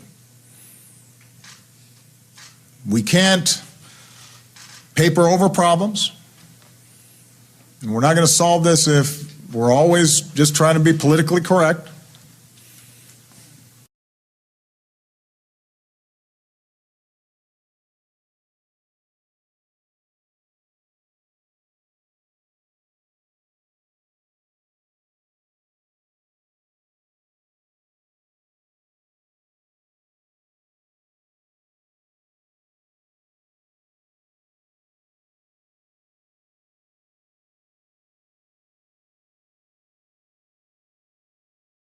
But we do have to remember that 11-year-old girl. That's our hope. That's our future. That's how we discredit violent ideologies, by making sure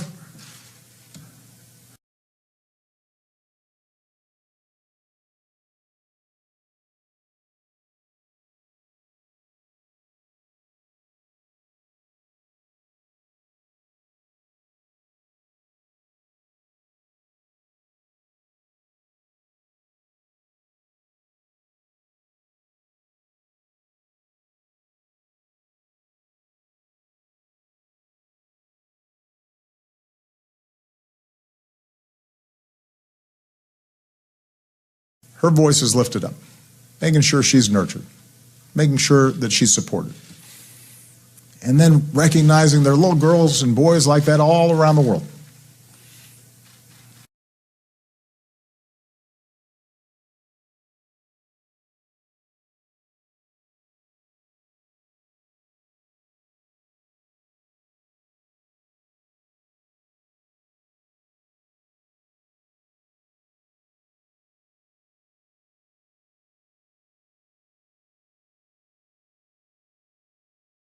And boys like that all around the world.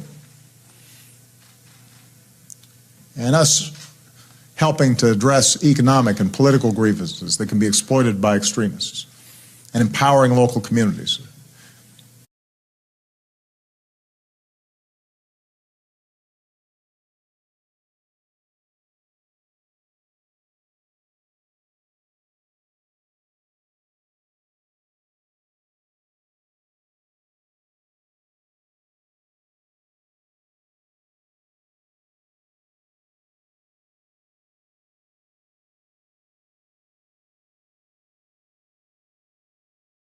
Communities, and us staying true to our values as a diverse and tolerant society, even when we're threatened, especially when we're threatened.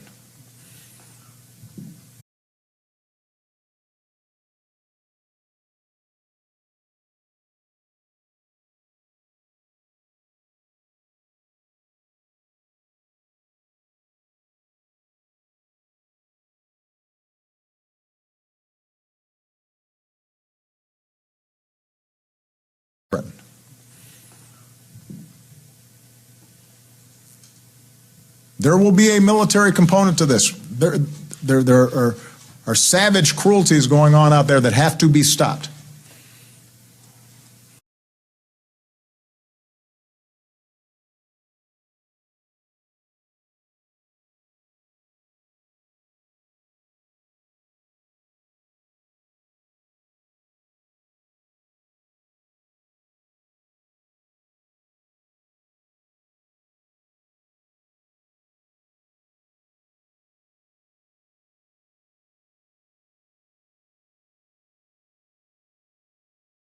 Stopped.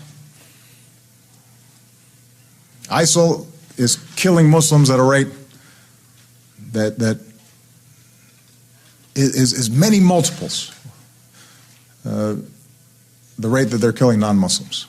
Everybody has a stake in stopping them, and there will be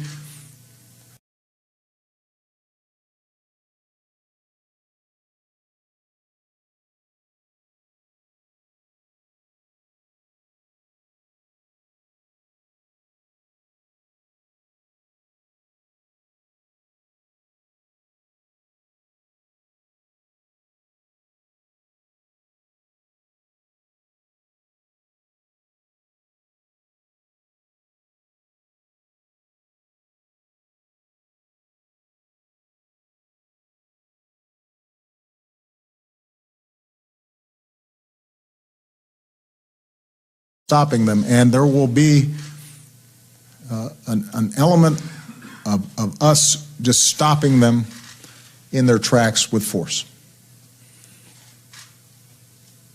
But to eliminate the soil out of which they grew, to make sure that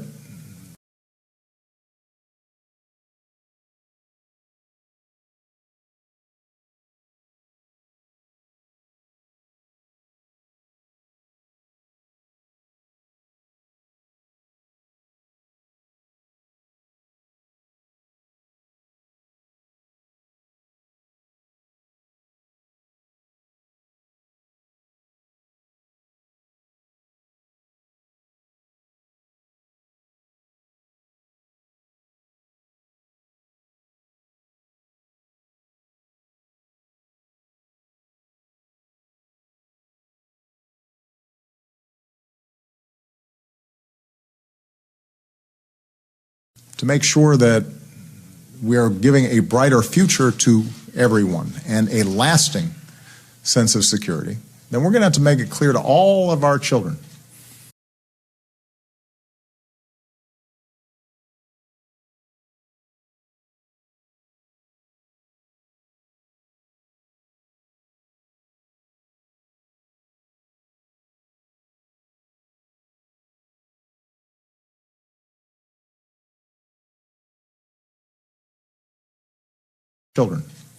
including that little girl in 5th grade, that you have a place. You have a place here in America. You have a place in those countries where you live. You have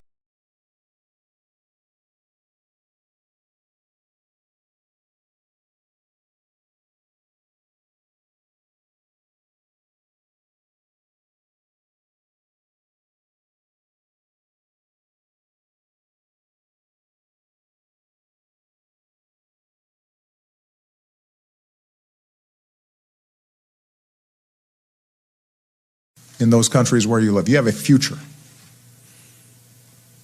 Ultimately, those are the antidotes to violent extremism. And that's work that we're going to have to do together. It will take time. This is a generational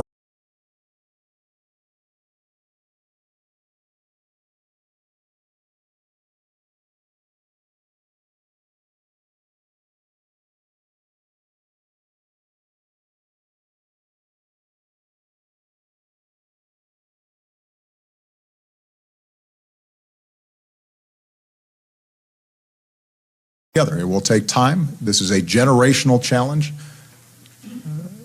But after 238 years, it should be obvious, America's overcome much bigger challenges.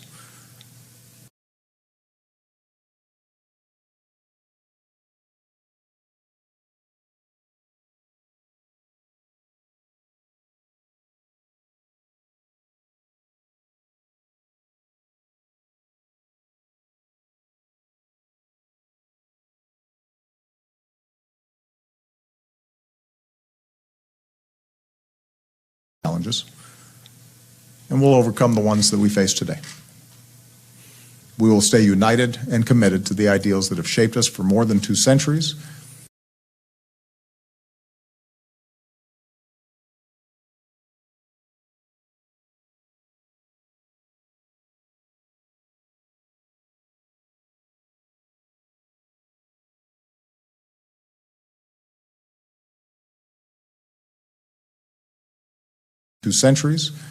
Including the opportunity and justice and dignity of every single human being. Thank you very much, everybody.